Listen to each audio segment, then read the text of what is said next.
都是你这个丧门星，要不是你，老头子怎么可能会出事？你克死了你爹娘不够，还要来克我们，你怎么不去死？你还要害死多少人才甘心？大夫来了，老王家的孩子打够了没？老王的命还要不要了？叶九默默地回了自己住的地方，撬开了一块泥砖，从里面取出了一个木匣子。流血过多，好在没伤到骨头，好好养着，坚持换药就能够恢复如初了。老王家的，你干什么呢？这丧门星，老婆子就是打死了也是替天行道。这丧门星老婆子是不养了，村长正好做个证，谁爱养谁带走。老王家的，这是你们家老二的孩子，如今老二两口子都没了，他们的赔偿也都给了你们，连这屋子都让你们占着了，你要将这孩子赶出去。这些年这丧门星吃的喝的不要粮食，那点赔偿早就没了。村长爷爷，我愿意搬出去，我不想再因为我害了爷爷奶奶，爹娘去的早，就盖了这么一座院子，就留给爷爷奶奶当孝敬了。我搬去村口那间破屋子就能住。你们真的不想再管九丫头了？管什么管？再管下去是让这丧门星克死老婆子我吗？不行，得写断亲书，这样才能断得干干净净的。村长爷爷，您就同意了吧？我不能带爹娘尽孝，以后就离得远远的，这是房契，算是九儿能做的最后一点孝敬了，从此以后再无瓜葛。多好的孩子！既然如此，我便叫族亲一起前来将这段亲书写了。将来不论九丫头富贵还是落魄，与你们王家再无瓜葛。不过村口的那间破房实在太破了，你们占了这院子，得给九丫头将房子修好，起码不能雨天漏水。还有干活做饭的家伙事也要分九丫头。凭什么？凭什么？就凭这房契，就凭你们现在住的这院子。别说九丫头吃了多少用了多少，明眼人都看得出来怎么回事。要断就断，不断拉倒。婶子明天来给你将菜地弄好，你一个人多少种点东西，到了冬日里也饿不着。对，这屋子小了些，不过后面前面的地都挺大，明日一天就能弄好。谢谢各位叔伯婶子了，九儿没有什么东西报答各位，就熬了点稀粥，叔伯婶子们喝上一口算作感谢了。九丫头也别破费了，你那点粮食还是省着些，能帮你的不多。晚点让你婶子拿套翠兰小时候的衣裳，也有个换洗的。村长一发话，大家都热闹地离开了。叶九终于有机会独自躺在木板床上思考，脱离了原生家庭，现在最重要的就是养好身体，还得为过冬做储备，得赚钱。宿主，你总算意识到赚钱的重要性了吧？只要赚了钱，想要换什么有什么。所以连个新手大礼包都没有的氪金系统，要你何用？第二天，叶九拿着镰刀上山了。附近小河边的野菜时常被人挖着，想要挖到更多的野菜，就只能往山里走。越往山里走，野菜也就越来越多。叶九走得远了一些，就看到一大片的药忍冬。发财了！忍冬花不就是金银花吗？拿去药房肯定能卖不少钱。叶九摘了满满一大筐，心满意足地朝镇上赶。小姑娘来看病还是请大夫？都不是，你们这收药材吗？你要卖药材，我看看是什么。我们药房有专门送药的，一般的草药若是不好都不会收，先跟你说清楚。我知道，你看看行不行？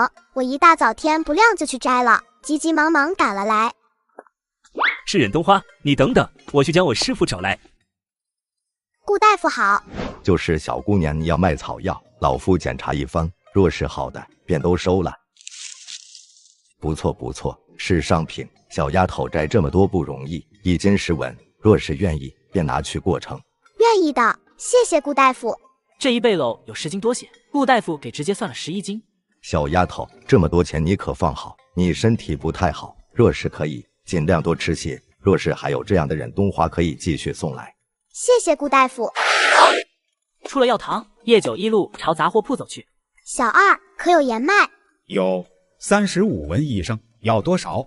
我要1升盐，10升3文的饭豆，5升藜麦。好的，客官。那就麻烦小二哥帮我装起来。刚到手还没捂热的铜板就这么给了出去。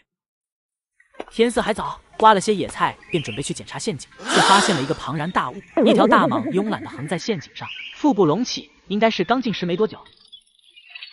宿主，赚钱的机会来了，看看这大蛇，蛇胆入药，蛇皮治鞭，蛇肉还能卖。系统，你这是怂恿我去死好换个宿主是不是？宿主，我说的是真的哦，这一条蛇能卖的价钱绝对比你摘草药来的多得多。我手无寸铁，一把破镰刀能干什么用？宿主可以使用租借功能哦。租借功能就不要钱了吗？当然要的，天下没有白吃的午餐。不过宿主第一次使用租借功能可以先借后还，等赚了钱还上就可以了。我信你个鬼！系统租用界面立即显示在了叶九脑海中，有冷兵器，也有热武器，价格不一而同。宿主你看这个匕首怎么样？3天只需要1000银子哦，削铁如泥，锋利无比。我怕我死在大蟒口中。别怕，高风险意味着高报酬，而且匕首能用3天，宿主还是赚了的呢。叶九咬了咬牙，拼一拼，单车变摩托。匕首给我。好的呢，宿主，欢迎下次光临。一把泛着冷光的匕首出现在了叶九的手中。叶九悄悄靠近，吃饱之后的蛇因为要消化，所以基本不会动。实在是这蛇太大，叶九轻易的找到了蛇心脏的位置，举起匕首，狠狠的扎了下去，顺势跑开。空间出品，必属精品。那么好的刀配上叶九的怪力，直接没到把手处。巨蟒翻滚了足足半个小时才停下劲，确定蛇死透透了，叶九才上前。这么大的蛇自己要怎么弄走？装空间不是不可以，但是怎么拿出来？看来还得去一趟镇上。小哥哥等等。怎么是你呀？这么晚了，难不成家里人病了？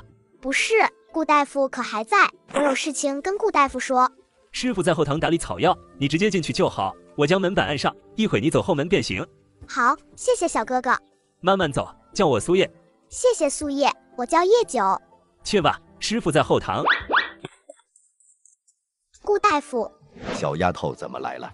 我今天在山上杀了一条蛇，这么大，听说蛇胆能够入药，但是我自己弄不动。顾大夫又是个好人，所以我就想着将蛇卖给您，您要不要去看看？这么大的蛇岂不成精了？看着小丫头的比划，顾大夫有些不信，不过也只当是孩子吓到了。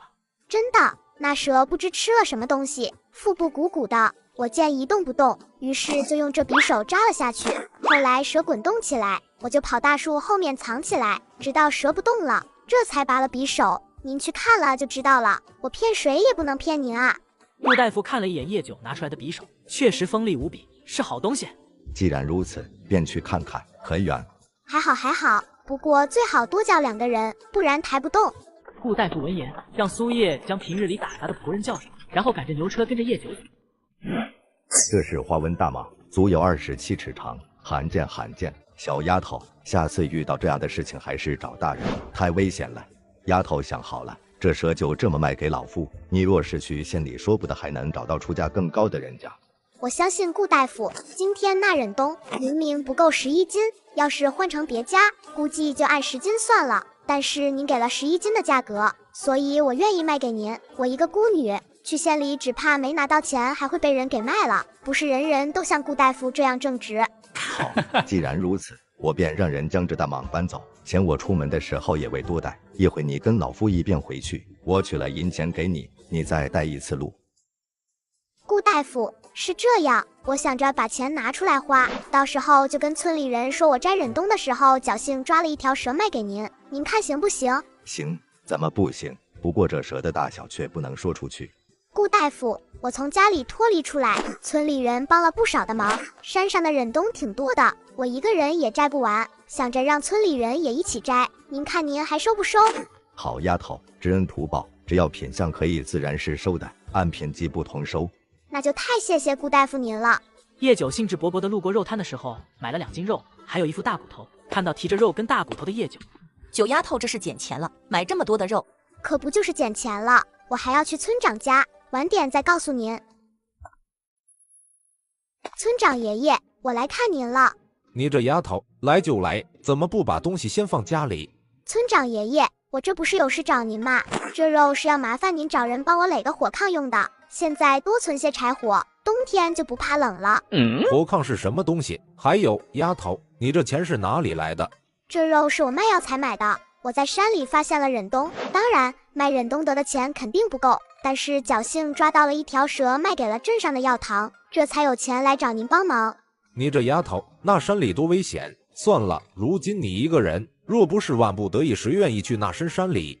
谢谢村长爷爷，这肉您收下。火炕的事情还得麻烦您，同时还有一件事我想跟您商量。什么事啊，丫头？我刚刚不是跟您说我在山上发现了忍冬吗？很大一片，我自己也摘不过来。村子里的叔伯婶子们没少帮我忙。我问了顾大夫，他的药堂还收，好的9文，一般的5文，再差的2文1斤，多多少少能够补贴一下家用。您看行不行？这是好事，怎么不行？就是丫头你真舍得，自己闷声发财不就好了？你一个人需要添置的东西还多着呢，身体也不好，处处要花钱。有什么舍不得的？我一个人也摘不完，留着不就浪费了？今年开过了，明年还有，只要大家不破坏藤蔓。好好好，你跟我说说这忍冬花在哪，情况如何，我也好告诉大家伙。若是不多，也省得后边闹矛盾。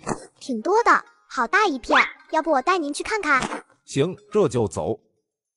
您看，这是将开未开的，像这样的属于上品，早上露水干透了之后采摘最为合适。这是开了一半的，这个是开败了的，也就是2文钱1斤的。大家伙摘的时候区分开来，也能卖上价。这也是九丫头心中感激大家伙的帮忙，将这事情告诉了我，还亲自带我们来看。要是换了别人，只怕是宁愿无死也不说。大家伙心里记着些。吃饱喝足，叶九躺在床上闭目养神。宿主想要成为一代大侠吗？我们有各式各样的武功秘籍哦，包教包会，童叟无欺。所以这次不是抽奖，而是要购买狗系统。还说你不是氪金系统。宿主，我们是福利系统，不是败家系统无亲。叶九还是咬牙点选了断体术。宿主，商品已经发放到系统空间，请查收。祝您生活愉快。一夜无梦，早晨醒来，叶九背篓手拿镰刀，带着队伍走在了前头。李奶奶，咱们村这么多人采摘，只怕顾大夫那里一下放不下那么多新鲜的忍冬。您看要不要派个人去问问，将忍冬花晒干之后再送去，这样价格应该也会更好一些，又不耽误大家地里的活。各家各户都有席子簸箕，晒起来也方便。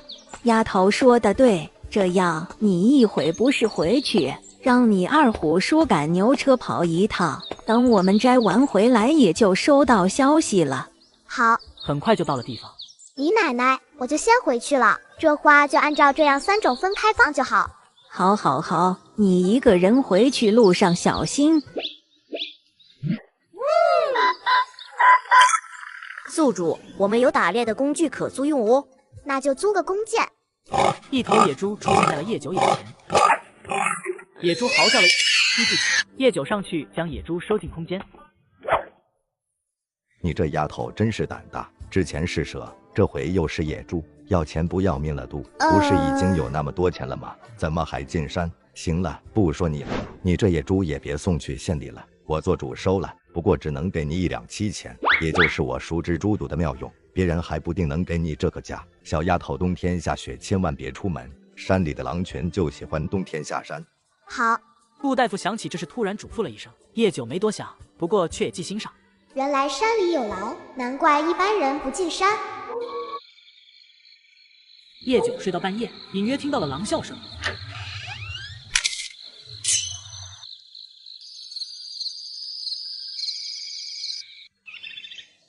我叫顾锦，小姑娘，你家大人呢？我家就我一个人，有什么事先吃饭，我不喜欢吃饭的时候说话。我想梳洗一下，换身衣裳。那你等会，等吃完饭我去看看有没有合适你的衣裳。你现在几岁？10岁，翻了年就11了。10岁？你确定？我怎么看着你最多8岁？我看你还像20多了呢。雪停了，如果不再下，过几天你就能离开了。你的伤到时候到顾大夫那里也能有更好的医治，别忘了付报酬给我。3天后，雪已经不下了，已经能够隐约看到地面。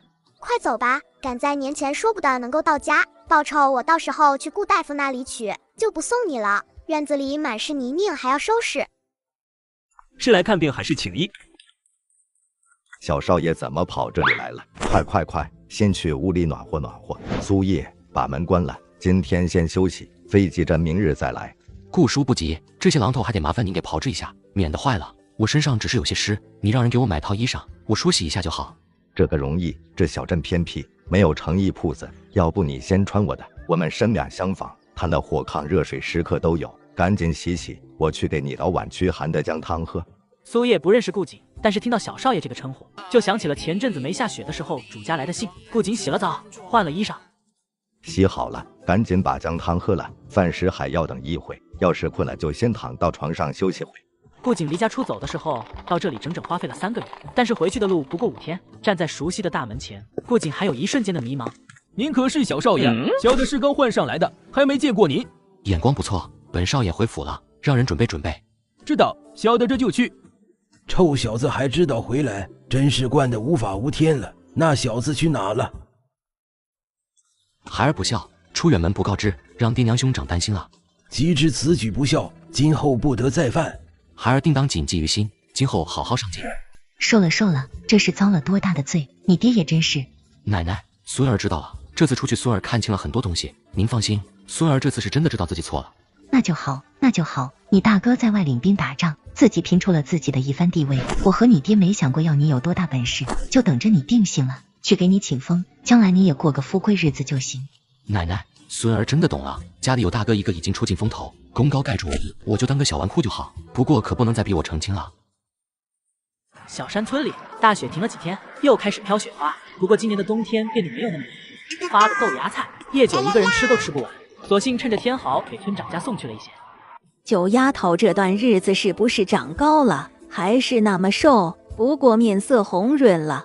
你奶奶我一个人在家，一人吃饱全家不饿，又囤了那么多的柴火，可不就养起来了吗？哈哈哈，你这豆芽菜好，若是能够拉去镇上，不拉去县里，肯定能够卖个好价钱。我可没那功夫，我一个人搬着那些个豆芽菜去了，卖不卖得成不说，被人拐走了怎么办？可不就是把咱们的小九丫头拐走了怎么办？不过这豆芽菜确实是个生意，丫头怎么就不心动？李大娘，这豆芽菜其实很容易弄的，咱们有火炕，屋里暖和，这豆芽菜放簸箕里，撒上水，用湿布盖着，几天就长出来了。你这丫头咋就不知道藏着点掖着点？我说真的，要是婶婶们想弄，那就弄好了。我家里现在多了2亩地，明年还打算养10来只鸡，还想寻摸1条狗，这样我住着也安全一些。你想要养狗倒是不错，我娘家有户猎户，就养了狗，特别能够看家，凶猛得很，但是见人还乖顺。李三嫂心动不已，也想多份收入填补家用。婶子心动不如行动，想做就做，我肯定不做。顾大夫说可以种棉花，朝廷有鼓励，我准备明年种2亩棉花，家里的地就种高粱藜麦，前院小一些，拿来种菜，够我吃用了。那婶子们就真做了，种棉朝廷确实有鼓励，但是咱们老百姓想要弄到棉子不易，而且棉产量低，还不如种粮食。丫头，你可想好了？想好了，我想试试，反正家里种粮食也够吃。顾大夫说可以帮我弄到棉子，奶奶婶婶不用替我担心，倒是那狗真得替我留意才是。九丫头，你怎么才来镇上？我还想着你要是再不来就奔你家去了。呵呵，开春了，地里忙，好一顿收拾这不才的闲空。走，咱们去后堂。小少爷给你寄了2封书信，也不知你识不识字。要是不识字，我可以给你念念；要是识字最好。对了，还有一些东西也是小少爷让人送来的，说多亏了你的照顾。叶九打开信看了一眼，字都认识。我都认识，谢谢您。不过我没有纸笔，需不需要回信？能回信自是最好。已收到，勿念，平安珍重。是不是很多字不会写？要不我帮九丫头你写？不用，这就行了。顾爷爷去年的忍冬会不会太多？今年可还收？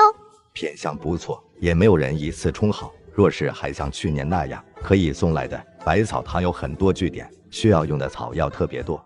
那就好，我到时候回去跟村里的人说，还是让大家晒干了给您送来。好家伙，藏了一个冬，又过了一个春种，九丫头大变样了，女大18变果然是不同。大家纷纷夸奖，唯独人群中的王家，尤其王老婆子，看叶九的眼神分外恶毒，奈何自家人也要去摘那忍冬花，只能忍下来。收到回信的顾景看到只有那腰区2句话，落款都没有，不满失落的同时，又觉得这就是叶九的性命。如今的顾景已经成了镇北侯世子，镇北侯亲自请旨册封的，皇帝当场就允了。想到叶九应该在忙着春耕，顾景没有写信，琢磨着差不多端午了，另外给准备了一些东西，还有放得住的吃食。咦，九姑娘终于来了，师傅都盼你好几天了。九丫头来了，太好了，东西放着我都怕坏了。什么东西？小少爷送的，想着今天大吉，你怎么都该来镇上，不来傍晚我就让苏叶给你送去了。又给我送东西了，可是我都没东西送他。叶九以为之前送了2次东西，他们也算两清了，倒是没想到顾景那家伙还能给自己送东西。打开一看，不是什么贵重的东西，收下也无妨。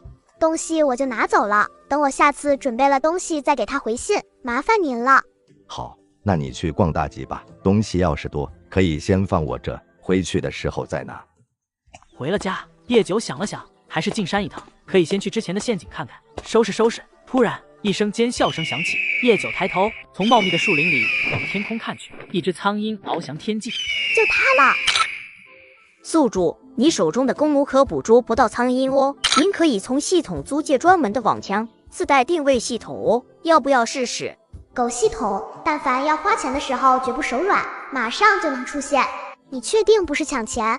宿主，百发百中哦，怎么可能是抢钱呢？50两，顾景那家伙给了自己500两做报酬，拿出1/10给那家伙准备礼物也不是不行，忍痛氪了50两。苍鹰不过掉落的地方有些远，叶九足足跑了大半个小时，这才到目的地。九姑娘，这么晚了怎么还在镇上？回去又来了，顾大夫可还在？九丫头这是提的什么东西？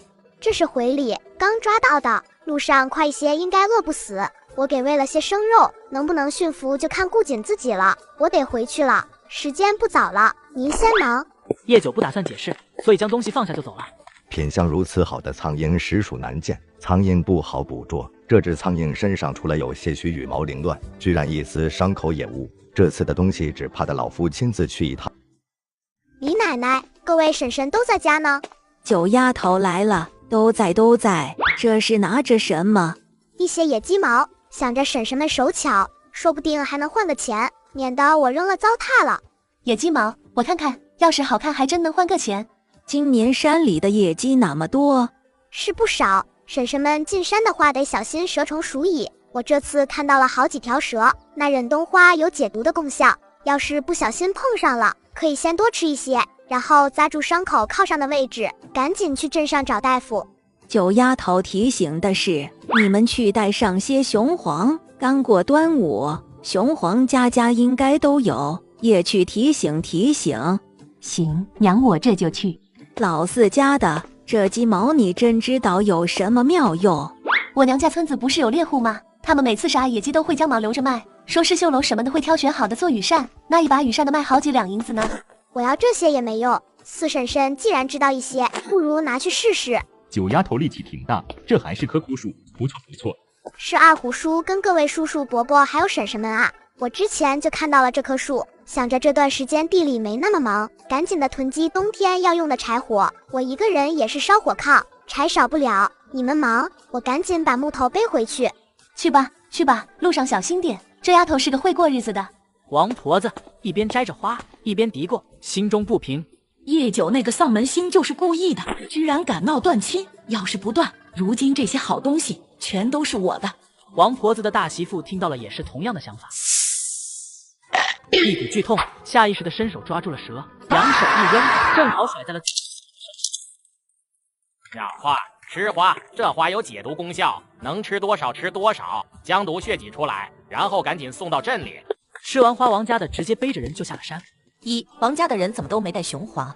别说，我离他们家近，来摘了2天花了，他们家好像真没带个香包啥的。可不是吗？村长媳妇都挨家挨户的说了，大家都带了，怎么就王家点背？估计就他们没带雄黄。大夫，这2人都中了蛇毒。对了，这是那条咬人的蛇，我捡了来了。这是蝮蛇，又叫花斑，剧毒，这个还有救。搬屋里，这个没得救了，中毒太深。王老大瘫坐在地，再也忍不住哭了起来。想要活，这条手便不能要，再喝2服药将残毒清了，人也就好了。若是想要保住这条手，最终也是一条废手，你们看怎么办吧。王老大，你还在这里哭什么？里面大夫问话了，王大娘要活，手留还是不留？这时知道消息的王老头总算到了。王大爷，你来的正好，快，大娘还等着你做决定呢。爹，大夫说娘能救，但是这手要不了了，是去了还是留着？您看怎么办？大夫，这留跟不留会怎样？还有这要多少要钱？我就是个种地的，1年到头也存不下什么钱，您看能不能？中毒之人处理及时，不过还是留有余毒，时间也不短了。这手留跟不留都是废了的，不留的后果就是去掉，留这手依旧是废的，但是手上的余毒最多，汤药就必须多喝几服，药钱10两银子，你们自己选吧，我好让药童去熬药。当家的手不要！大夫，劳烦了，就听我家老婆子的吧。老婆子，你受苦了。多余的人出去，有2个壮汉将人手脚固定住。好了，再过一会，再喝一副药就可以离开了。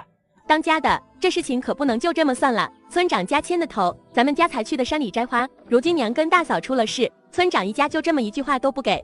村长一家是不能得罪的，本来关系就不太好了。村长还年轻，李庄不说，去年火炕的事情，李家在李长那都挂了名了。到时候村长不是在李家老大头上，就是老二。要怪还得怪那丧门星，去年那么长的时间都没碰上蛇，就今天路上碰上了，娘跟大嫂就出了事，10有8九不就是那丧门星刻的，都断了亲了，还刻咱们家，得找他钱，这钱必须他掏。对，都是那丧门星的错。就说怎么会那么奇怪？我在大嫂边上的时候，就听到大嫂跟娘说那丧门星不好，偏偏就齐了。被咬的人是大嫂，大嫂被咬了之后，把蛇一扔，居然扔到了娘身上。当家的不会那么邪门吧？这是肯定是那丧门星刻的，一会找机会将爹拉去一边，让爹去找个大师，不能让那丧门星一直刻着咱家。不过事情也不能那么绝，先让那丧门星掏钱，要是那丧门星不掏钱，咱们再去找大师。听当家的。王家人抬着王婆子上牛车，然后走了。人心不古，那王家还真不是什么好人。不奇怪，他们连个宫女都不放过。九姑娘多好的人啊，被他们说是丧门星，还将九姑娘赶出家门断了亲，让九姑娘成了没有根的人。好在小村的村民们品性不错，容纳了九姑娘。若是这样，那你得去给小姑娘提个醒，这王家人想要找个大师陷害她，将损失从那姑娘身上讨回来。九丫头还在地里忙呢，王家出事了。李大娘，你慢点。大婶来给你提个醒，王家老大的媳妇没了，王婆子虽然命保住了，但是没了半条手。王家人合计着算计你呢，要从你身上将钱掏回去不说，还想要找个假大师来害你，你可上点心。所以王家是要上赶着找死吗？你这丫头，王家心狠了些，你也别太难受，到时候我们都是站在你这边的。九丫头，大娘不能多待了，你也赶紧回家去吧。王老大，你们家人这是要做什么？做什么？不过是找个丧门星而已。他大伯能死了，奶奶受了伤，难不成他还想安安生生过自己的日子？你们王家已经跟九丫头断了亲了，而且这是意外，关九丫头什么事？意外？谁信？李大虎，你家是村长，你可不能偏袒。我媳妇死了，老娘也没了半只手，只是让那丧门星尽孝道，难道不应该吗？快，王家人打上门了，九丫头就一个人在家，这要是伤着了咋办？那群孩子在干嘛？捡那么多石头干嘛？王家孩子捡了石头就砸在叶总身上。宿主需不需要卖惨神器？有假伤口，自带流血特效，十分逼真，搭配催泪手环使用，效果翻倍哦。咋就不能做个正经系统呢？不过这个好，来一个。宿主10两银子一个，可重复使用哦。10两就10两。你们王家这是要上门杀人吗？还有没有天理了？大娘大伯娘死了，奶奶伤了，我什么都没做，为什么要骂我？你们说我命硬，客人我离你们远远的，就待在这个院子里，也不往王家的方向走，我能够离多远就离多远了。知道你们会去摘花，我便再也没去过。大家伙这是做什么？我王家教训一个孩子，难不成都得大家伙同意？王家兄弟这话说的可就不对了，这事本就是个意外，九丫头断了亲都还惦记着你们说过的话，要多远走多远了。那又如何？见丫头再苦也是该的。一个丧门星，作为晚辈，连孝道都不懂，就不配活在这个世上。我婆婆生了病了，她就该拿钱照顾。一个赔钱货，居然住这么大的屋子，还吃那么好，长辈都吃不上一口肉，她还能挂2只鸡在那风干。别拿什么孝道去压九丫头，你们王家的那些事，本想替你们瞒着盖着，既然你们这般不要脸，我也懒得再做好人。王家还有什么事？他们居然不知道。王老头的手忍不住抖了一下。之前断亲的时候，村长也没说什么，怎么现在却要将旧事翻出来？九丫头根本就不是你们王家的孩子，当年你家老二将人带回来，你这个当爹的是知道的，孩子是老二媳妇姐姐的，为了让你接纳这个孩子，老二媳妇还给了你们一笔钱，又盖了那青砖瓦房。九丫头自打来就立了女户，根本没上你王家的户籍，连房契都是在九丫头名下。结果老二两口子一走，你们占了屋子不说，还虐待九丫头，原想着九丫头小，好歹你们能够照看一下，结果你王家还要将人赶出家门。九丫头念恩情，也不知自己身世，将房子让给了你们不说，自己找到了挣钱的门路，不忘村里人，从未说过你王家人一句不是。知你王家人去摘花，九丫头就不去。一个10岁大的小丫头挖陷阱，从野猪嘴下逃生，凭什么孝敬你王家人？你们看不得一个孤女好，还私下说九丫头命格硬，克制你们王家，怎么就没想过自作孽天不容？那我老婆子就白受伤，少了半条手，我那大儿媳就这么白死了。你王家人可真有脸说，你们自己看看，从大人到孩子，你王家可有一人带了雄黄？再看看其他同样进山的人，那个身上不挂了雄黄？这事情还是九丫头特意提醒的，我家大儿媳专门挨家挨户的提醒了，知你王家人当耳旁风。村长爷爷，九丫头回屋休息去，这里村长爷爷会给你打理好。村长爷爷，不用了，我只想好好的过自己的日子。至于这伤，我的脸本来就难看，再多个疤也没什么的，您就让他们走吧，没事的。我头有些晕，我想休息了。大家也都忙了一天了，谢谢你们。既然如此，今后不许你们王家再来这里，否则作为村长，将你们驱逐出这个村子的能力我还是有的。王家人见状，只能扶着王老头离开。九丫头，你怎么样？不行，咱们去镇上。谢谢大娘了，我没事，只是有点晕，应该是血流多了些。家里有饭菜，大娘回家去吧。要是您担心，可以明早再来看我。爹，现在怎么办？娘还躺着，大嫂的丧事办不办？凭什么不办？老三，你是什么意思？大哥这话怎么说的？娘上来花了5两银子，大嫂要是办丧事又得掏钱，咱们家得罪了村里人，到时候连个上礼的人都没有。大嫂娘家那只进不出的劲，不从咱们家扣钱就不错了。大哥，不是我这个做弟媳的说，你看你们大房3个小子都不小了，在家是连油瓶倒了都不会扶一下的主，咱们家用钱的地方那么多，那都是宫中的钱。丧事还是要办的，但是现在村里人都看不上咱们王家，就不摆席了。说完，王老头拿了500文给大儿子。王老大盯着钱看了许久，最终还是接过了钱。九姑娘，九姑娘，是苏叶哥哥呀，快进来。师傅让我来给你送东西，顺便看看你的麻烦解决了没。你的头，你受了伤怎么也不来要糖？之前有拿伤药，而且这伤起身已经好了。我就是不想王家人来找麻烦，所以才一直缠着。你看，一点都不疼。别，哪有伤口不疼了的？别乱动，我师傅做的玉肤膏不错，我下次抽空给你送来。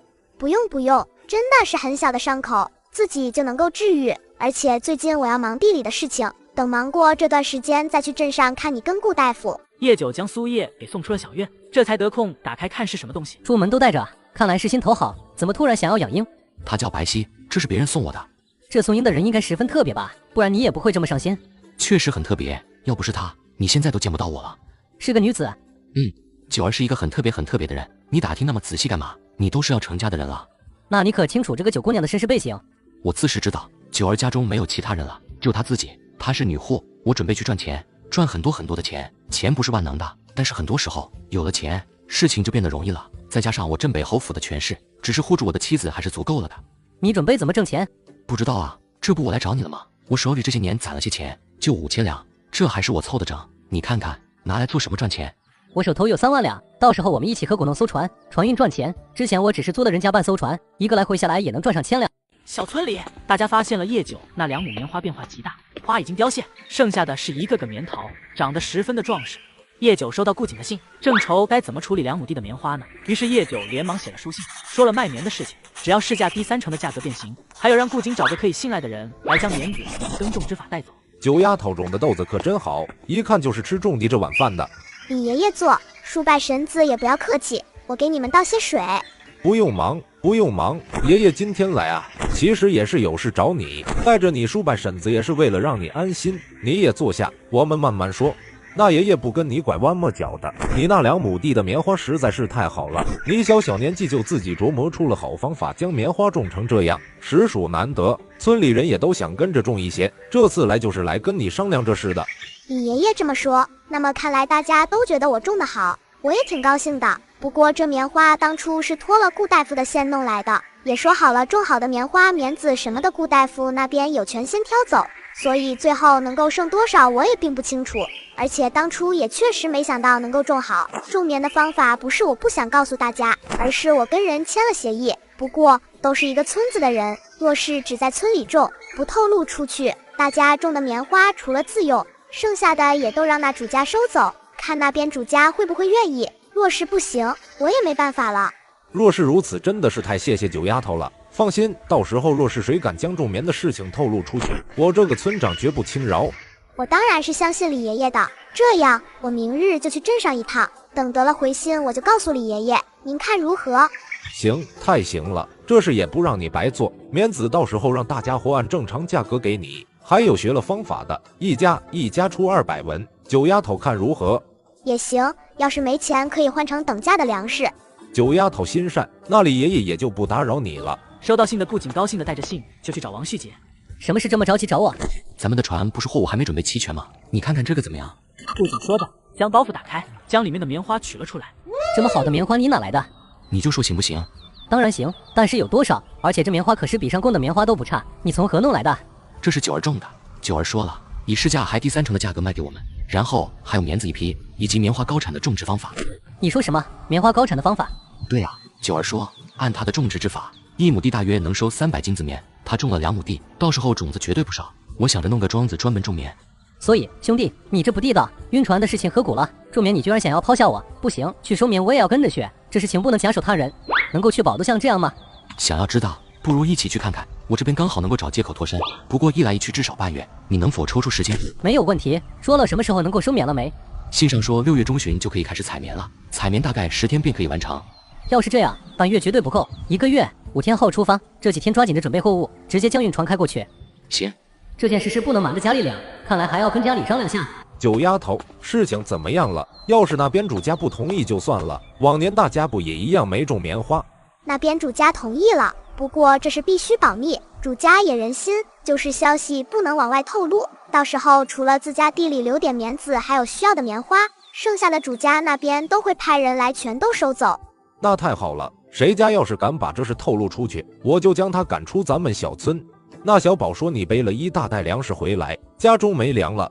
倒也不是，我听顾大夫说前线战事又紧了，这不是害怕吗？对了，顾大夫让我给大家伙带个话，花干1斤涨了2文，大伙要是不忙，可以多去摘一些。前线战事又紧了，我也是听顾大夫说的，消息应该不会错。行，今天我就跟大伙说，最近日头不错，晒得也快。对了，这手里拿的什么？是黄豆？是啊，这不是想要李奶奶给做2板豆腐吗？我想要1板紧实一些的，1板水嫩的。您看豆子可够？够了够了，这样我给你带回去。今天是来不及了，晚上让你李奶奶给你泡上豆子，明天就能做出来了。那真是太好了，我还抓了几条鱼，您带1条回去。四婶婶不是已经不吐了吗？吃点鱼补补。有2件事情跟你们说一下，一件也就是大家关心的种棉的事，九丫头费了老劲，主家那边同意了，不过那边主家是当官的，有要求，种棉的事情只能在村里，不得透露到外头，到时候各家留下自用的紫棉全都会按价收走。第2件事就是前线又要开始打仗了，之前只是小打小闹，这一次动作有点大，大家伙也别舍不得钱，家里秋收还要交税，现在手里的钱最好是能买点粮食，买一点存着，等秋收之后，粮食也都尽量别卖，不过想要买粮就悄悄的，别闹出大动静了，事情也别往外说。对了，顾大夫那说花干1斤加了2文钱，不是的，可以多去摘一些，地里的活早上忙完了，下午也能去，赶在秋收前这段时间，能够多赚1文是1文。先说好，把你这张脸给我遮掩起来，否则兄弟都没得做。知道了，重色轻友。白皙，现在可认得路，以后你就帮着我送信。一辆马车突然来了村里，还停在了村口的大槐树下。很快村里就有人聚集了过来。老朽是小村的村长，姓李，这位公子来此是游玩还是有什么要事？这位李大爷好，本公子是来收棉的，此行出门并未多带下人，马车里的东西需要搬到叶家，劳烦李大爷给交2个人忙吧搬一下，本公子会给100文作为报酬。看来九丫头说的都是实话。村长直接点了2个老实本分又有力气的上前帮忙。九儿，好久不见，你在忙呢？你怎么亲自来了？就你一人吗？别人来我不放心，不是一个人来的，还带了我的好兄弟，这位就是信里跟你说的那个王旭杰。在下王旭杰，叶姑娘好。王公子好，你随意，屋子有些小，你可以四处看看。王旭杰看到自己面前的小碗，再看顾景位置上的大碗。兄弟，你这是什么意思？你饭量小，这个碗合适了，我跟九儿都习武，饭量大，你若是想要宰小的，那可真不好整。不行，你给我换大的。没了，就这个，爱用不用。吃饭后，几人到了棉花地里。棉花地你们也看了，预估的数量只会比实收的少。我不想去担什么功劳名声，5000两买断。不过我希望你们能够推广出去，光靠你们种根本种不了多少，垄断在手里并不是什么好事。村里人明年也想要种棉花，到时候你们跟村民立个契约，让他们保密种植，然后回收，这也算是互惠互利的事情。你们觉得如何？没问题，这本就不该一直握在一个人的手里，加之棉种不多，也就在权贵中流转，作为上供之用。棉花的事情便这么定了。摘棉的话，可以直接雇佣村里的农妇进行帮忙，我们能够停留在这里的时间并不多，还要去前线送东西。摘棉的事情不用你们担心，最早也要2天才能采摘，你们可以先去送东西，送完了回来正好。不急，还有件事情想要跟叶姑娘谈，晚上赶着些就能够赶上了。还有什么事？中午的时候，姑娘那酸菜鱼里放的辣椒可还有多，此物驱寒发汗的效果十分的好。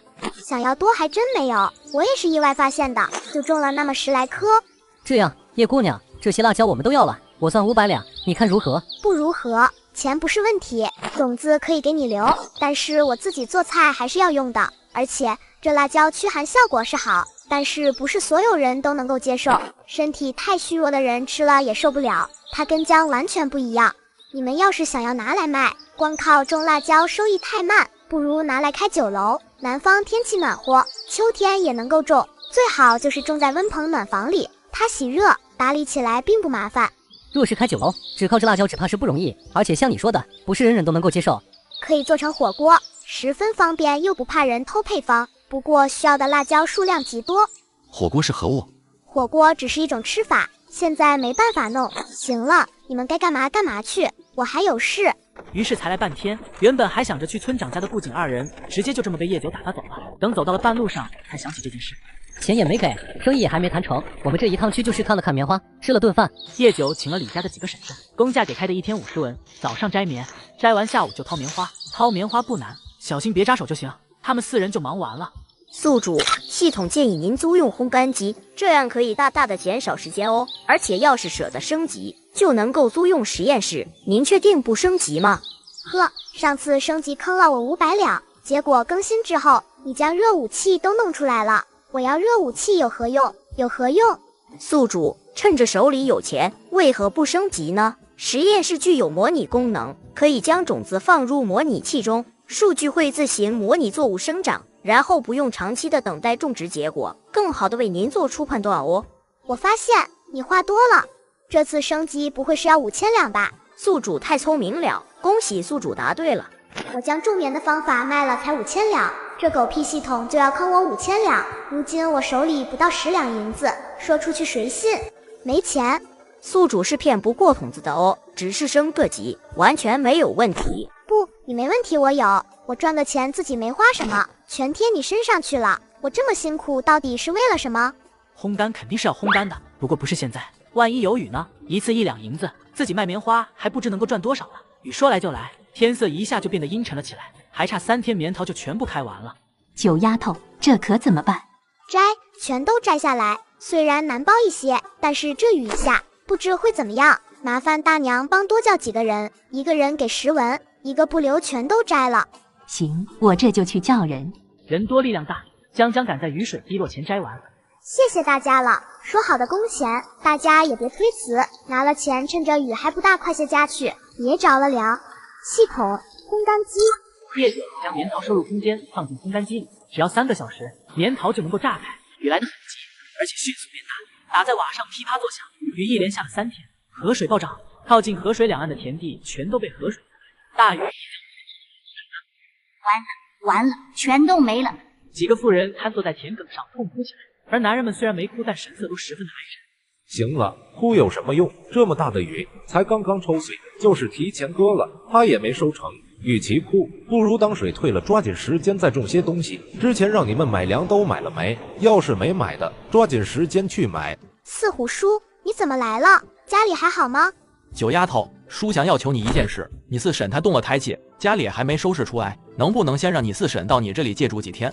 行，要是别人开口，我就拒绝了。但是四婶现在身体情况特殊，不过我现在要去山里砍竹子，四虎叔要是要送四婶婶来，那就赶紧的。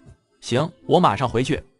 四婶婶进屋里坐吧，地方你都熟悉，我把床分了半边，我睡觉不老实，免得碰着你。将人留在了叶家，李四虎放心的回去了。男人们负责修缮屋子，女人们将东西拿出来晒干。接连2天没下雨，河水往下退了不少。四婶婶，明天我想要去镇上看看，家里留你一个人没问题吧？不行，我去跟李奶奶说一声。没事，我就在家里，这一堆鸡毛我都忙不完，回去也是添乱，再叫个人来照顾我耽误事情，你就放心去，路上要小心。叶九杀了20只鸡，今天去镇上弄几只去给顾大夫。顾大夫，苏叶哥哥，我来给你们帮忙。九丫头，你怎么来了？你们村怎么样？跟大家差不多，不过我家已经收拾好了，我惦记你们，就专门来了。苏叶哥哥，我带了鸡肉来。顾大夫，你也休息休息，再这样下去对你的身体不好。师傅，我去弄点热水，你先吃点东西。顾大夫点了点头，总算是愿意停下休息了。顾大夫，您受伤了？不是，已经处理的。你走回来的，县里情况如何？县里情况很严重，除了县衙，几乎全都要重建，连咱们百草堂也是如此。院里的草药，县太医安排人帮忙弄了出来，然后搬到了县衙，损失比我们惨重。不过镇上怎么家家户户的屋顶都没了？只怕咱们药堂还不如县里，县里的药堂药材大多都抢救出来了，咱们药堂的草药全都泡了水，刮了一场大风，瓦全都没了，墙头都塌了。今年粮食只怕是收不上来了，你找机会多买些粮食回来，哪怕去得远一些，悄悄地运回来。叶九帮忙收拾好了百草堂，便放心地离开了。九丫头，有件事李爷爷想要跟你商量一下。什么事呀，李爷爷？边走边说，你出门几天，应该也想家了。你四虎叔说，你种的藜麦跟高粱能够提前1个半月收，我也去看了，若不是天灾，现在收应该就差不多了。李爷爷想着，若是村里人都能像你一样，将藜麦高粱提前1个半月收，不久能再种1季，这样就再也不怕饿肚子了。那真的太好了，我还没想到能够种2季。其实做法很简单的，一开春我就用水将种子泡了放火炕旁边，等种子发芽了，然后才一行行的种到了地里。但要是真的种到地里，李爷爷还是找一块地试试，这样比较稳妥。那太好了，九丫头，李爷爷身为一村之长，要考虑太多，不论是种棉还是这种粮一事，爷爷老了，一辈子盼的就是让全家人都能吃饱饭不受冻。天灾人祸不知什么时候就会降临，你是个有本事的丫头，李爷爷为了子孙后代，只能厚着脸皮开口。李爷爷，我是真的不在意这些，村民们现在对我也很好，大家能吃饱饭是好事。两人边说边走，就晃悠的来到了河滩，正好看见一个大深坑。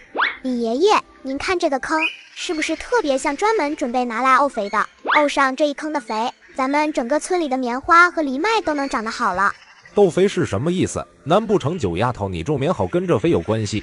当然有关系了呀，就像那金疙瘩一样，去年的时候家里就养了几只鸡，去山里弄了不少树叶枯草回来烧了丢粪坑里，然后见河边有淤泥的地方水草都长得特别好，就又弄了不少淤泥回去放粪坑里一起。然后呢？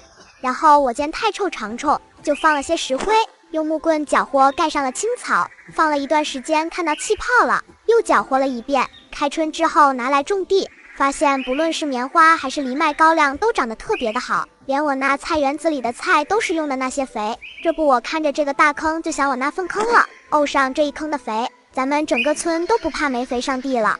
而且一坑够全村用1年的，平日里往里倒积少成多，秋收之后集中人力再堆满池，开春又能用。就是这地不知道是谁家的。谁家的？当然是村长家的。村长看着这个深坑，越觉得那来沤肥简直不要太合适。明天家里的男人全都跟着我一起去河滩，将地里的淤泥全都弄到深坑里去，女人去弄干草枯叶回来，直接装牛车往河滩的地头拉。咱们家那深坑一时半会肯定是填不上了，就用来沤肥，来年地里不缺肥也能多收粮。是啊。一大早叶九就挑着东西往镇上走了。九姑娘，你挑的什么东西？闻着一股腥气。可不就腥，都是鱼，我还摸了好几个王八，还活着。你去问问顾大夫要不要，要是顾大夫要，先让你们挑，然后我再挑去外边卖。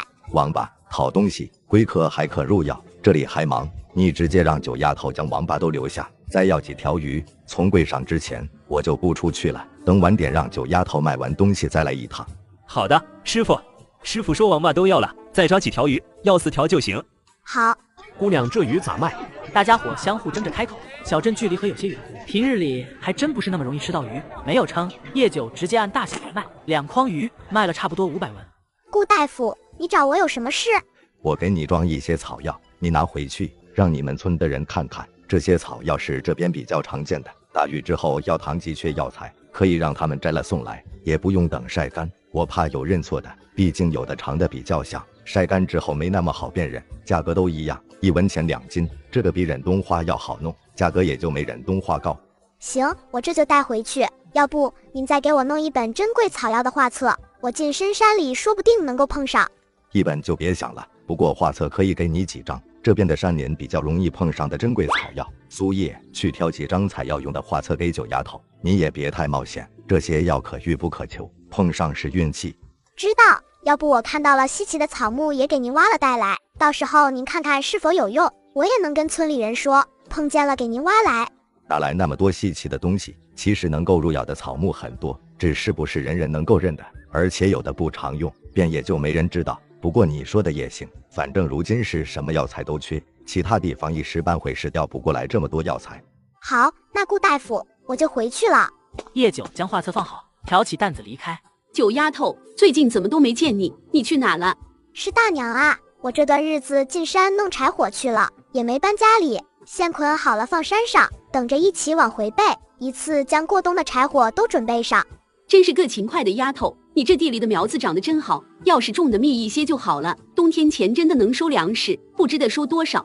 那可不敢想，我就是怕颗粒无收。对了，我昨天刚从镇上回来，顾大夫说要收草药，我还想着一会去村长家跟村长爷爷说说，大家伙也忙完秋收了，正好可以挖草药赚些钱。真的，还有这好事，丫头不急，大娘回去跟村里人都说一声，也省得村长一会敲锣喊人。那好，我一会就去。村长家的牛被一棵大树突然砸死了。九丫头，草药的事情晚点说，这牛得先上报，现在要把牛给弄出来。村长忍着心痛，安排自家老二去报信。杀牛是要经过官府的同意，不是想杀就能杀的。那个李爷爷，我那有一把锯，您等等，我去给您拿过来，用锯会更快一些。叶九回去拿了一把新打出来的木锯，可以双人拉锯的那种。这么薄的锯真的有用？有用的，要不三虎叔你跟我一起试试，用这个不仅方便还省力气，我这些天在山里就是用的这个锯的柴火。三虎叔，你不用着急，找找感觉，慢慢加速，对，顺畅了就快了。有了这东西，岂不是能够锯木板了？让我试试，让我也试试。老四，你先一边去，我先来。大哥，咱们别争，让九丫头跟三哥都停下来，咱俩一起试试手。对，老三，你让开。说什么呢？老四一边去等着，我跟你大哥一起试试。村长一开口，李四虎只能委委屈屈的把地方让出来。李爷爷，这树最好还是架着一些，我家里还2个专门架木头用的架子，刚才没想起来，现在去拿也不迟。行，老三老四，你们2个跟九丫头回去拿，速度快点。九丫头想出来的这个法子好，以后再也不用找镇上的木匠给弄木板了。有了这锯子，大家伙在村子里也能够锯板子用了。锯板子的事情先不急，不是想要开荒吗？之前还不知道该怎么办，现在有了这锯子，那些树就变得好解决了，砍下来的树也不会浪费。等树锯开了，李正也到了，仔细看了情况，确实是意外，写了条子，拿去县里盖了章，那就能够分杀了。李正一走，李二虎又被撵着去县里去了。九丫头，这锯子是你的，大伙的意思想要借你这锯子用，你有什么想法或者要求？没有，不过一个锯子肯定不够用，要是多几把，大家可以轮着来，速度能够快很多。九丫头，这段日子你都在山里锯柴火？对呀，地里活就这会不忙，抓紧一些囤柴火，冬天也好过。现在火炕多了，谁家不得多准备一些？对了，顾大夫，那现在收草药价格特别不错，现在到入冬前应该还能够摘一段时间，先赚些钱。九丫头说的不错，刚才都忘了这件事情了。家里的女人要打理家事还有冬菜，出去打短工现在只怕也不好找。九丫头说说这草药百草堂是怎么收的？之前都是1文钱2斤，现在2文钱3斤，不用晒干，挖了当天就能够送去。鲜草药占分量，一天挖个10来20斤绝对没有问题。顾大夫给了好多种草药，可以对照着挖，我都放在家里了，一会送去村长爷爷家。在场的人全都激动了。不用离家就能赚钱，也方便开荒。按照今年的情况，再过几天就该来收税了。家里没有银钱抵税，真交粮食谁都舍不得。快把牛给村长搬回去，去看看都能挖哪些草药，抓紧一些，说不得等到收税的时候，咱们就攒够钱了，然后再安心开荒，明年就能够种上了。孩子跟女人全都被男人们留在了村长家里学习辨认草药了，男人们则是去体验那锯子到底有多好用。你们看，1个时辰不到，这都锯了这么多了，要是换成一棵棵的树，1亩地下来，2个人10天都用不上，树就全部放倒了。要是再多1把，或者再多几把，今年家家户户都抽些人出来，1家1亩地说不得真的能够行得通。村长找了李正将木锯贡献了出来，才得到了10斤铁块的批条。10斤铁块能够打4把大锯2把小锯。村里人为了开荒顺利，还将牛头用来祭天祈祷。许久不见的顾景总算是出现了。你们怎么弄成这样了？先回家。王旭杰也没想到会这样，路上遇到了难民，要不是马儿跑得快，只怕不单身上的包袱被抢走，只怕连马都要让难民给拉住杀吃了。我去给你们拿2套衣裳，可能不太合身，将就着穿吧。那里面是新建的浴室，你们自己打水去洗吧。叶九将衣服拿了出来给了顾景。有什么事等休息好了再说。后院有个竹屋，放了张竹床，里面堆了些驱蚊的草药，没有蚊虫，你们就去那里睡吧。第2天，叶九去了一趟村长家。今天是交税的日子，等交完了税回来，顾景2人总算是醒了。九儿，你去干什么了？一大早的。交税，棉花就在竹屋里，用油伞布捆起来了。你们有没有看到？啊，还真没注意，一起来实在是太饿了，都没来得及好好看看。行吧，一会你们自己去看，钱我要现银，当然黄金也可以。你们弄来了就把种棉的法子带走。除了种棉的方法，还有一个沤肥的方法。棉花种的好不好，肥也是关键，而且这个肥不单棉花能用，其他的种粮、种菜、种果树都能够用。行，不过得需要一点时间，大概10天。对了，你之前说的火锅，如今怎么样了？要说也是你们运气好，村长家的牛前几天被大树砸死了，我买了不少，做成了牛肉干，又弄了些牛肉丸，牛油都熬出来了，用来做火锅最合适不过。今天给你们弄一个微辣的牛油火锅。王旭杰看着一大锅红彤彤的火锅底料，严重怀疑是否能吃，全是油。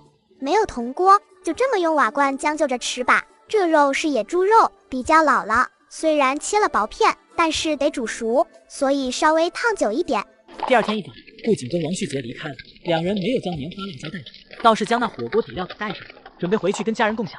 九儿姐姐，九儿姐姐，三宝啊，找我这么着急有什么事？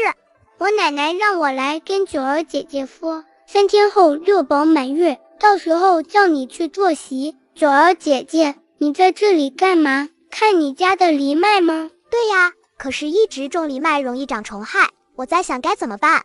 那九儿姐姐可以种高粱啊，高粱也好吃，尤其是拿来烤着吃。可惜我娘说那是浪费粮食。高粱，高粱，对呀，我怎么就没想到呢？三宝真聪明，3天后办席我一定到。有了种高粱的思路，叶九花了2天时间，总算把计划书写好了。明天要去坐席，叶九打算去山上打只野鸡提去。叶九来的正是时候，悄悄地走过去，果然看到一只灰扑扑的母鸡。叶九迅速扣下背篓，母鸡被扣在了背篓里。叶九将母鸡抓了起来，发现下面满满的一窝蛋。这母鸡不会是在抱窝吧？李奶奶在家吗？是九丫头吗？你李奶奶去帮忙开荒去了，有什么事儿？四婶婶，我能进来吗？进来吧，孩子睡得正香，我也是准备做饭。四婶婶，你不是明天出月子吗？月子早就出了，农家哪有做满月的，能做10天就已经不错了，何况我还做了15天，月子出来也没下地，最多也就做做饭，村子里也就咱们家的媳妇能这样。九丫头找你李奶奶可是有急事。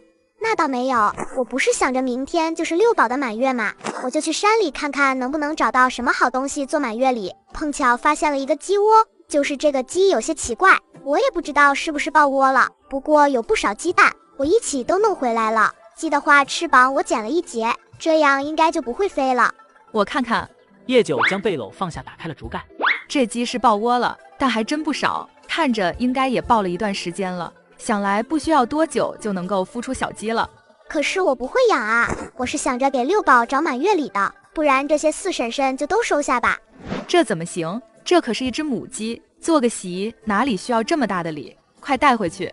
可是这鸡我就是准备给6宝的呀，要不这鸡跟鸡蛋都放这，要是真孵出来了也是运气。四婶婶不如再帮我寻摸一只狗，鸡我是不想养了。你还想养狗啊？想啊，这不是找不着吗？小狗确实是找不到，不过那个生小狗的大狗，猎户准备卖了，要换粮食，现在也不知道卖没卖掉。要是没卖掉，你要不要？那狗也才养了3年，你要是还想要，过了明天我带你去看看，离得不算远。好啊，那这鸡先关进鸡窝里，晚点你李奶奶回来了，我再跟你李奶奶说。坐席的时候，叶九也没敢放开吃，村里人吃了席也都赶着干活，没有人在饭桌上耽误。第8天的傍晚，顾景和王旭杰来了。你们2个出门不带护卫的吗？带的人多容易泄露你的消息，而且一辆马车足够将东西装下了。行吧，别耽误，你们停留太久也容易被人发现。棉花跟种植方法还有沤肥的方法我全写在了这里面，你们回去自己看，看不懂找种田的老把式。火锅的话，熬制的方法也写了，这是辣椒籽，怎么种也写了，这东西怕旱怕涝，在注意事项里也标注了。牛油这东西就你们自己想办法了，一共6300两，成会。其实九儿你选择分红更好，每年都有盈利，这个钱1年都不需要就能够赚回来了。不用，太麻烦，我给你装了2斤松子，还有一些核桃，都是山里的东西，味道不错，路上当零嘴吃。走吧，别一会天都黑了。好，那我们走了，你照顾好自己。得了东西，顾景也不再拖拖拉拉使劲。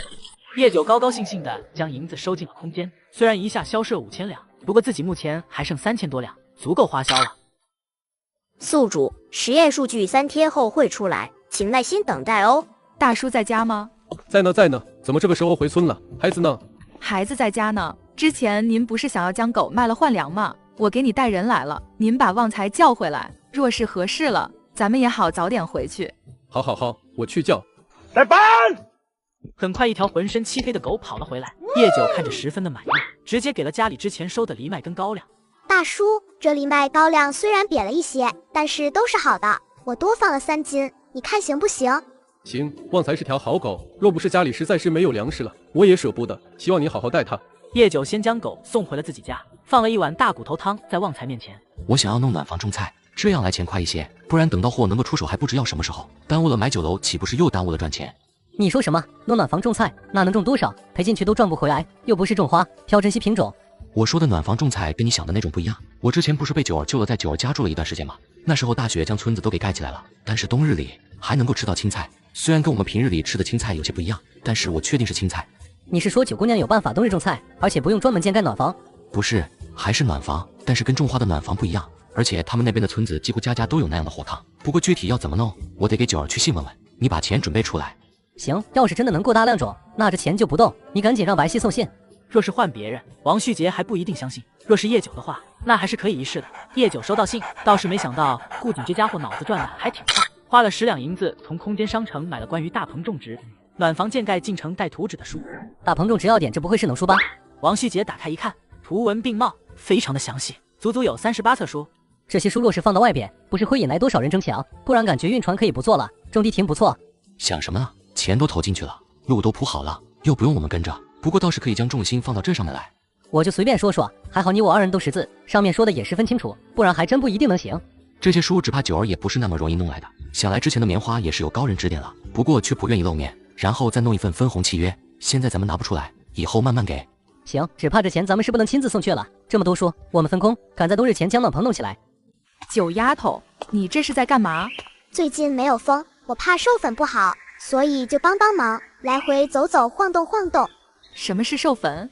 只要摘一朵没有小瓜的花，倒扣在有小瓜的花上，上面的花粉落了进去，这个瓜就绝对不会掉了，这就是授粉。不过藜麦的花太小，分不出来，可以通过晃动，花粉很轻，自己就飘起来了，四处散落，这样就能够成功授粉了。还有这样的？这方法好，我得回去跟你李奶奶他们说，不然我自己会给忘了。对了，你李奶奶让我把小鸡给你送来，你看放哪去？啊，怎么还送回来了呢？四婶婶，你带回去，我不养鸡，我准备养牛。顾大夫那牛车要换成马车了，我跟顾大夫商量了，到时候牛卖给我，所以鸡我不养，牛棚我都搭建好了。真买牛了？你李爷爷自从牛没了之后，虽然没说什么，但是总是看着那牛棚难受，又舍不得拆。还是母牛，我已经打听好，让人给配上，说不定明年我还能再得一头小牛呢。叶九很是兴奋，有了牛就可以让人打一个屈原离出来，省时省力啊。九丫头，要是真配上了，小牛犊给留着，你李爷爷肯定要买。咱们两家关系那么好，家里还存了不少干草呢，到时候全给你弄来。要是你不会伺候，你李爷爷绝对能够教你。开什么玩笑，既然知道了，肯定得先定下。小牛犊可不好碰上，不管是公是母，比买大牛便宜，虽然要养几年，但是能省很多钱啊。行，那小鸡四婶婶就带回去吧，养大了能吃肉了再送一只给我，那时候我肯定伸手拿，你抢都抢不回去。哈哈哈，你这丫头可真是个活宝。第二天夜九到镇上牵牛，顾大夫，这是新鲜的毛豆，用盐水煮煮，味道就十分不错。也就你舍得这么吃，谁家不是尝个鲜就好了？你一下割这么多，我种的多呀，就我一个人吃。你种的有多少？要是多，给我送些来。如今粮食不好买，听说你还种了藜麦。这您都听说了，收成应该不错，我到时候晒干了都给您送一些过来，太多也没有，我饭量大。有一点是一点，你自己也多留点，等到明年粮食下来时间还长着呢。知道了。叶九拉着牛赶着牛车走了，顾大夫直接连牛车都给了叶九，牛真的拉回来了。今天村长直接将活丢给了大儿子，老两口都等着看牛呢。不错不错，是好苗，应该不超5年。九丫头运气真好，刚赶回来，得先喂些青草。青草没割，豆荚成吗？你这丫头还这么嫩呢，怎么就割了？算了算了，能行，让牛吃了再喝点水。那个李爷爷，这牛就先拜托您照顾，我跟李奶奶去看面怎么样了？还要烫饼。叶九先溜为敬，等老人家稀罕够了就好了。豆子要比藜麦先收，收回来的豆子晒干，叶九就立即敲打出来，然后收起来。看着天，叶九有些担心。宿主推荐你购买天气预报器哦，方便准确还小巧，只要50两，是不是特别便宜？买。手里有钱，叶九也不抠门，能够提前预知天气是个好事，十分方便。九丫头怎么不多等2天？看着日头还不错，还能长结实点。已经差不多了，您看看，我怕万一下雨，这天都晴了很久了。丫头这藜麦少收不了，等搓下来就知道有多少了。要不然让你大娘他们来给你搓了，2天应该就能够搓下来了。啊，不用，我就明天再晒1天，然后直接用方斗打下来就行。方斗那又是什么东西？在屋里，一点都不难。要不等后头早上您来试试，我也是试试看，万一好用，还能省时间；不好用，拿来装粮食也可以。行，后天来看看。这收都收了，晚上别放外边，露水种。好的。村里也就叶九一个人补种了藜麦，其他人都是种的豆子，比叶九要晚了10天，所以还没到收的时候。一大早，叶九将藜麦摆出来晒好，叶九打算花2两银子，让木匠去给自己弄一个屈原梨，需要几天就能够拿回来。这个要怎么用？叶九站在方斗旁边，然后将手里的藜麦狠狠地摔在了方斗的边上，一连摔打了好几下，感觉没有藜麦再落下了，叶九就停了下来，将位置让出来。村长一连试了好几把，然后仔细地检查了起来，确实没有什么遗落的，十分的干净。方斗的事情村长记在了心里，现在还不急，等叶九将所有的藜麦脱粒晾晒干，已经是5天后的事情了。叶九将屈原梨给搬了回来，给牛套上了屈原梨，开始耕地。九丫头，你这又是什么稀奇东西？翻地用的，怎么跟别的梨不一样啊？天啊，居然能够转弯！九丫头，让我试试。叶九才刚试着走一圈，一边就围满了人。这个是屈原梨，比之前的梨要省力一些。不过我就这1亩地，大家不是还要收豆子吗？等我用完了，大家可以借去试试，只要不弄坏就行。能省力，九丫头，这里没了牛也拉不动啊。能拉得动的，我就是一个人，所以才买的牛来拉梨。真的，九丫头，你把牛解开，老大过来，老二、老三、老四继续去割豆子去。啊，李爷爷，你也要试试啊？试试。牛九丫头先牵一边让他吃草，老大你过来负责拉，我负责扶。爹，您扶好了吗？我要开始走了。行，走吧。亲自拉了一圈，村长深刻地感受到了这个梨的好处。村长，让我也试试。这牛是买不起了，但是要是真那么轻松，一家子咬咬牙，怎么也要弄这么一个梨出来。新开出来的地，明年就不怕种不上了。此话一出，周边围的一圈人都跃跃欲试起来。不行，这么多人，地里的豆子不收了，一家最多留1个人，然后你们自己选跟谁一起试试。九丫头啊，你带牛去河边吃点草，那里的草嫩，这里有李爷爷给你看着呢，坏不了啊。李爷爷，我感觉你是想要撵我走。没有，牛不是有孕了吗？趁着还有青草，让他多吃点，快去吧。叶九最终只能默默拉着牛去放牛了。九丫头，你这个犁是真好用，不用牛就能拉。这犁哪里做的？可还有多？这个曲形的架子是在镇上的木匠那定做的，犁头是找的铁匠给打的，不过托了顾大夫的关系才得的铁块。难怪今年咱们村是没有铁块了，可惜了。李爷爷，我可以把犁借出来，不过不能人为损毁了。就让人给我割些青草当租金，可以多给牛备一些过冬吃的。好丫头。李爷爷，这个得小心碰上树根跟石头，不要硬拉，要是卷边了，可以找铁匠给修理修理。卷边不怕，那个下地的不会磨个锄头的，都能自己磨，不用专门去找铁匠。那行，这里李爷爷是准备现在带走，还是我先拿回去？我跟你大伯伯直接带走去翻地，不然后边人多了挤在一起，谁都用不了。明天起，我让三宝每天给你送几筐草来。那行吧，不过大后天我用牛，这地还得犁。到时候给你牵回来。白皙送来了信。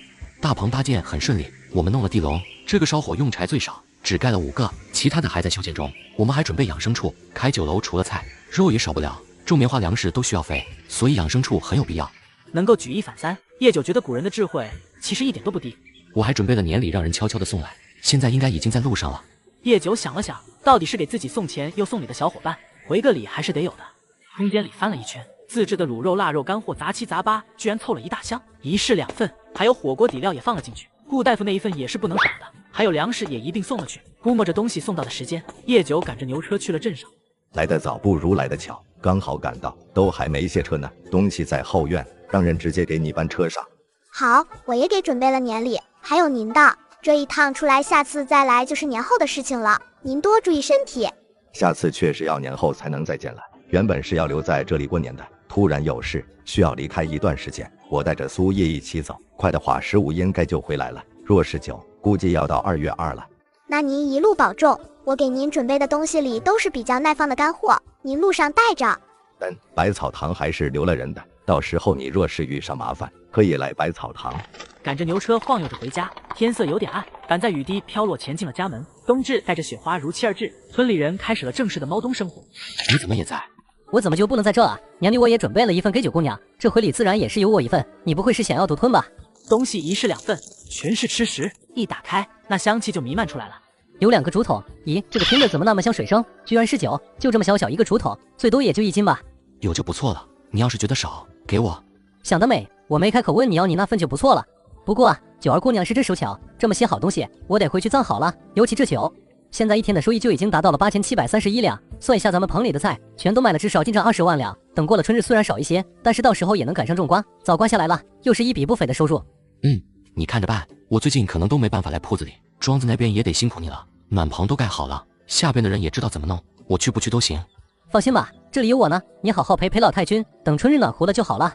顾景没说什么，心中虽然也希望能如此，但是连宫里的太医都说了，顾景想要自欺欺人都不行。王家自从大儿媳死了，老大一家跟老三一家明显不和，若不是只烧得起一个火炕，只怕要闹着分家了。都是那个丧门星，若不是他克咱们王家，又怎么会落到如此地步？村里人眼都瞎了，居然护着那丧门星，难道就没办法收拾那丧门星了？王老大一家怨毒的附和点头，恨不得将夜酒的东西全都收到自家来。生来就是克父克母的，什么狗屁遗孤，就是个灾星，不然怎么会交给老二家那个贱人带到咱们家来？连他自己的族人都不要的人，当初就应该溺死这丧门星。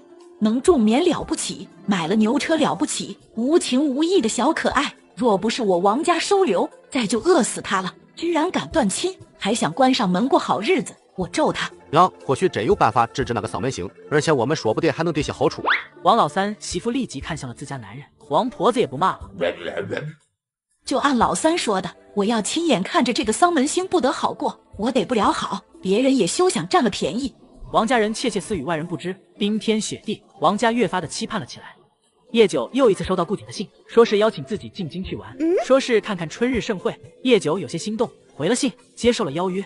李爷爷、李奶奶新年好。都好都好，九丫头又高了啊。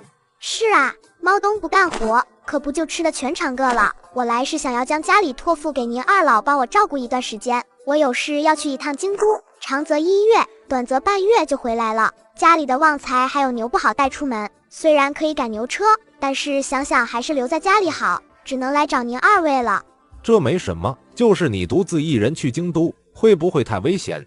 不会的，我力气大，而且我想要去看看能不能找到关于我爹娘的消息，春耕前肯定要回来的。村长对此只能点头。怎么了？昨天还高高兴兴的，今天就失落了？九儿答应来京都了，不过我跟他说2月有春事，京都会聚集很多好玩稀奇的东西，原本想要让人收拾客院出来，如今想想，只怕就是收拾了，九儿也不会住下的。所以小丫头是真同意来了，大概什么时候？不住家里没什么，外边找个好的客栈也行。春日区不错，那里的饭菜也好，到时候奶奶跟你一起去看看。可是奶奶您，奶奶的身体还没到那个地步呢，马车轿子遮严实些，抱上暖炉就好。而且当今也让太医每隔5日上门来诊一次平安脉，若是到时候身体不宜出门，再在家里摆上一桌也是行的。带虎伯伯，您回去吧，船就在码头。行，路上小心。李大虎看着叶九上了船，这才赶着牛车离开。一路顺风顺水，第4日一早，叶九就到了京都。下了船，先找到了百草堂，然后将顾景给的信物给了百草堂的人。叶九就大包小包的提着东西，坐在百草堂的后院等着。来了，人生地不熟的，我带了不少东西，怕被人惦记，你先让人将东西带走，都是给你的，然后再去找个客栈。邀你来玩，怎么还带这么多东西？一路上岂不是辛苦？本来是没准备带多少，但想着还得上你家门，手里不带点礼物不好，一收拾东西就多了。对了，还有一个小家伙要交给你，就是它，我不好养在村里，不过我给你带了东西。这应该是豹子吧？对，雪豹，我去雪山的时候发现的，大豹子重伤不治死了，就剩这个小家伙。我还发现了样东西，不过我不知道是什么，反正是发现它的时候看到的，一并给你了。什么东西需要包裹这般严实？雪山上发现的一株植物，我怕下山后天气太暖和死了，就在冰山上挖了块冰冻了的冰河。等等，我去将姑老叫来，先放回去。不，盖起来就好。顾景脑子里突然闪过一样东西，但是自己却没办法确定。不到一盏茶的时间，叶九就看到一个胡子都白了的老人家。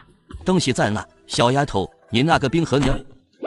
是他，就是他，居然真的有人能够将冰玉莲活生生的带下雪山，太神奇了！有了它，再配上1000年人参、100年子枝，一颗就能让老妇人延寿1年。可惜也就只能吃3颗，不过1颗都万金难求了。人参是这个吗？还有紫枝是不是紫灵芝？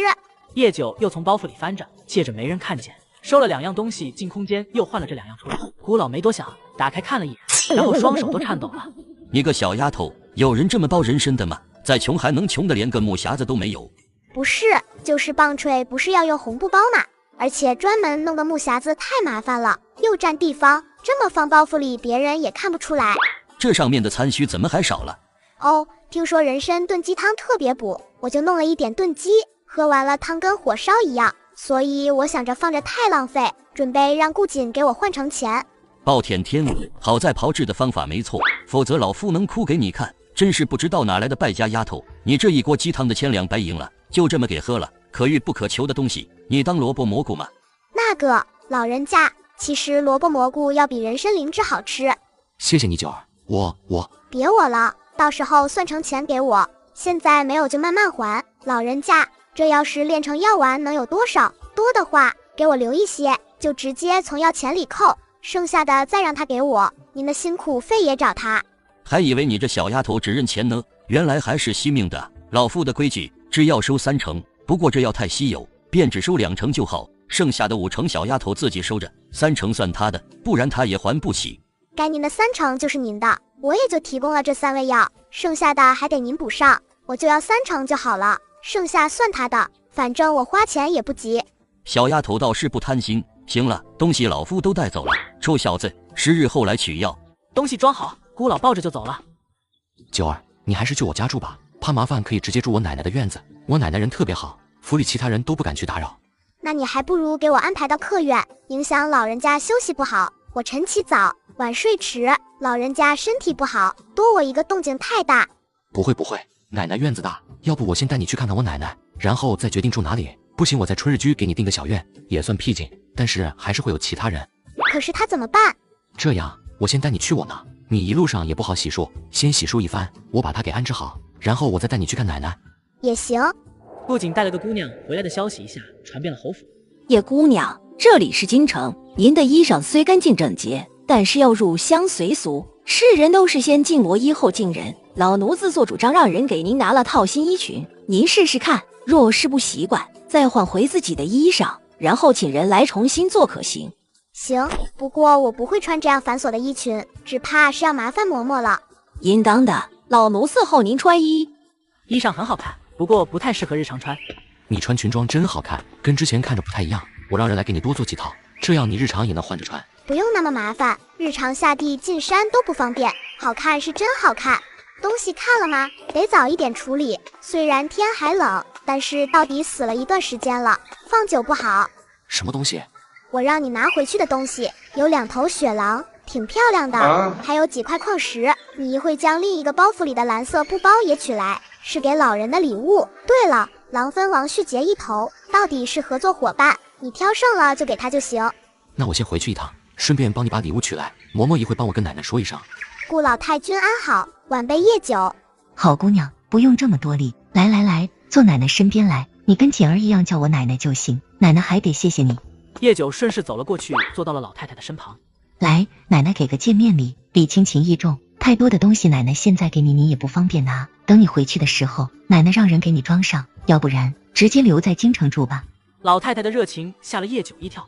别害怕，奶奶看你就喜欢，锦儿的事奶奶也是要谢你的。顾奶奶。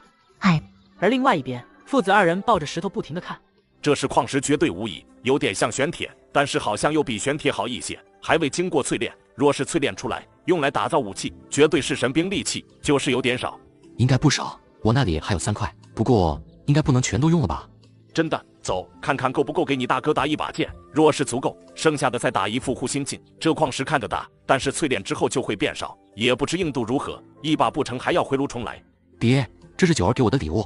你不是有一头雪狼了吗？不对，这4块石头都不是同一种矿石，也不知到底有何作用。放你这里也没什么用，魏府都带走了。要是有剩的，再让人给你打一把软剑；若是太少，就弄一把匕首。要是没了，你就认命吧。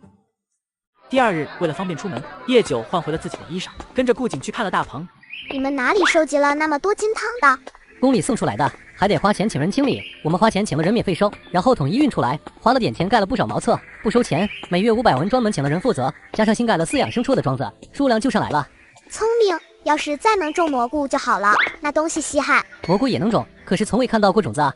能种吧，不过蘑菇长的地方特殊，需要足够的湿度。你们让人将蘑菇连土一起带回来，说不定能成。你们可以考虑用木屑浮土肥料拌匀，然后高温蒸透，这样不会自己长出有毒的蘑菇。等凉透了再放进去弄回来的土，说不定就能种出想要的蘑菇了。王旭杰跟顾景连忙记下，等他们火锅店开起来了，这蘑菇菌汤不就有了吗？这大棚确实是不错，就是太费钱，光种菜还不够。我们准备再种些水果，里面的温度高，说不定能够像暖房里的花一样提前开花，然后早些结果。想法不错，但是没有蜜蜂授粉，开了花也没办法结果呀。不过你们可以考虑种些花，富贵人家喜欢簪花，也喜欢赏花，但是自己养花匠多少有些供应不上。你们又有门路，还有船，南北通运多方便，而且花的作用还很多。你们可以自己想，我那2亩地自己刚好忙得过来。对了，一会回去给你们看一个好东西，不过只有图纸，样品在家没搬来，耕地用的，特别方便。行，先带你去看看船，景甜应该回来了，之前运了1船的菜去其他地方卖，顺便再带点货回来，看看有没有你感兴趣的。叶九没反对，这些天还是掏到了不少的东西。真晦气。那个贱丫头怎么也来了？不行，我得去给张公子报信。王老三一眼就认出了叶九，哪怕变化挺大，在他们眼里叶九也是丧门星，活该让他们踩在脚底。死丫头跟镇北侯府有什么关系？高产的棉花，村里出现的锯子，还有捕种去高州的藜麦，难道？说吧。今日想的在回来的路上看到镇北侯府面前停了辆马车，马车上下来的除了镇北侯世子跟王家公子，居然还有我那个侄女，3人关系看起来不一般。而且来之前，除了那高产的棉花，我那个侄女还弄出来了2样东西，一个叫锯子，可以快速的将大树锯开，还有一个是去原理，不用牛就能够用的篱笆。我总觉得我那个侄女手里还有不少好东西。你确定看到的是你那个侄女？确定。张生给王老三打赏了5两银子，就让他走了。所以说，王家跟镇北侯都知道了这高产棉的事情，并且准备先行示众，然后再上报陛下。倒是没想到这2家运气这般的好。这件事情魏父来办，那个王老三继续让人看住，这段时间先别放出去，免得坏了计划。九儿姑娘都在你镇北侯府住了几天了，不过是去我王家做客1天，晚上还回镇北侯府住，你不至于不让吧？你家兄弟太多，整一个大家族在一起，不像我家人口简单，规矩也简单。兄弟，我爹亲自让我来请人，就吃一顿晚饭，还邀请了你一起，又有我在，你还怕九儿姑娘被欺负？那得问九儿是否愿意。叶九并不太想过门做客，但是看王旭杰诚心相邀，叶九也只能点头答应。除了这张屈原礼，我发现我没有合适的伴手礼。姑奶奶，这图纸能不能先放下？带什么伴手礼？我让人去准备。我记得我爹那有一个茶饼，王大学士喜欢喝茶，将那茶饼拿去就行了。反正我爹喝茶也就那样，留着也是浪费。不太好吧？伯父既然能够留存起来，那么必定是好东西。我爹惦记你带来的那几块矿石呢，若是还能有，到时候你给我爹留2块。行，不过不知道什么时候有空去，那地方太危险了，能将那几块带回来已经不易。没事，就是不带我爹也不能怎么样。走，我带你去拿茶叶。行。傍晚，叶九跟顾景2人去了王家，确实是家常便饭。不过叶九觉得王家2位长辈看自己的眼神有些奇怪。吃了饭也没多留，带着礼物走了。爷爷、爹、大哥，你们怎么都在？旭姐，那位叶姑娘的身世到底什么情况？九儿姑娘吗？爷爷还有爹，之前你们看到九儿姑娘的时候，为什么神情那么奇怪？旭杰，这是由你爹跟你说。你看九儿姑娘不觉得眼熟吗？眼熟，像娘也像大姐。娘走的时候，旭杰年纪还不大，大姐又早早的嫁给了当今，旭杰认不出来也情有可原。爹，这若不是现在还小，等以后长大了，那么与2皇子、4皇子相对比，相似程度就更大了。爹，大哥，你们会不会猜错了？只是有些像，而且大姐生的女儿不是九公主吗？你可见过九公主来过几次王家？而皇后娘娘对九公主的要求严苛到什么程度？众人都说陛下疼爱嫡女没错，按理皇后不该对公主这么严苛才是，但是却恰恰相反。九公主虽与陛下有几分相似，却无一分像皇后娘娘。直到一次在舒贵妃的宫殿看到了一位嬷嬷，与九公主有7分相似，让人悄悄地送信来了家里。这事情只有爷爷、爹爹与我3人知道。当年皇后生产，舒贵妃把持后宫内务，皇后难产生下公主之后昏迷，舒贵妃最后处决了那接生的嬷嬷还有伺候的人。我们也查不到太多的消息，宫里宫外也不好传信，而且时间离得也久了。那就没有能够证明九姑娘身份的东西吗？当年陛下在外出征，皇后娘娘虽熬过了那一关，却也失去了左膀右臂，所以有没有信物也无人得知。不行，我要去问问九儿，若是真的有，不对，皇后娘娘不是说在舒贵妃的宫里看到的那个嬷嬷，要是能够从她嘴里摸出真相，岂不是就能够真相大白啊？话是如此，但是我王家是外臣，哪里是那么容易的事情？只怕是不能再瞒着九姑娘的功绩了，只有先将她推到圣上面前，当面的人才会露出马脚来。王旭杰将自己查到的消息一一说了出来。当初王家老2就是进京干活然后带回的妻女，时间上正好对上了。王旭杰后悔没让人问得再仔细一些。夫人，您快松手！您是不是又认错了？这已经是您认错的第6个小姐了。小姐丢了不是您的错，都是那2人小妾做的乱。您快起来，这对您的身体不好。不，她就是我的女儿，我记得这胎既不会错，就是她，我可怜的女儿啊！娘总算是找到你了。老天有眼，真的让夫人找到了。我可怜的小姐啊，您这些年都流落到了哪里？怎么现在才回来？夫人想您找您都病了。叶九觉得不对，原本只以为围过来的是好事的人群，但是看到越来越小的圈子，这些人穿着一样的衣裳，这是发生了什么事？那好像是李府的夫人，只听说好像是丢了女儿很多年了，如今这是找到了。李府？哪个李府？就是娶了右相嫡次女的那个李府。别说，还真像，难不成真的是？你们是什么人？饭可以乱吃，人却不能乱认。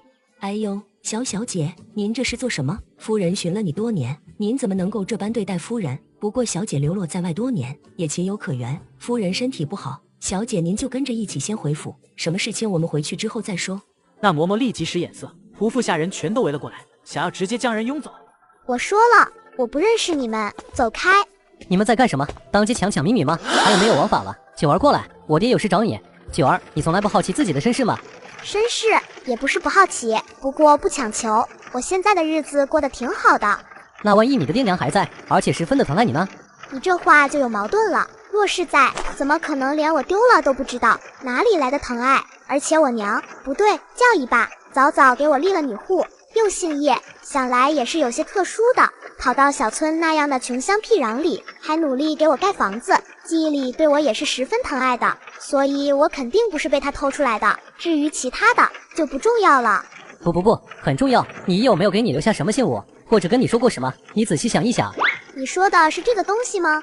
上面的络子已经褪色旧了，但是样式一眼就看出是出自宫里，但是玉佩却是出自他们王家，因为上面有他们王家的徽记。我要是说我是你小舅舅，你信不信？你觉得我信不信？怎么今天这么多人想要占我便宜？我说的是真的，这个是我们王家才有的徽纪，只有嫡系才会有这样的玉佩。只是一个玉佩不能说明什么，而且你是我舅舅，我们又不是第一次见，你半点都看不出来。那个，回家之后让我爹他们跟你仔细说说，你可记得你那个姨长什么模样，或者有什么明显的特征？叶九认真的翻找原生的记忆，好像没有什么特殊的记忆，模样也都有些模糊了。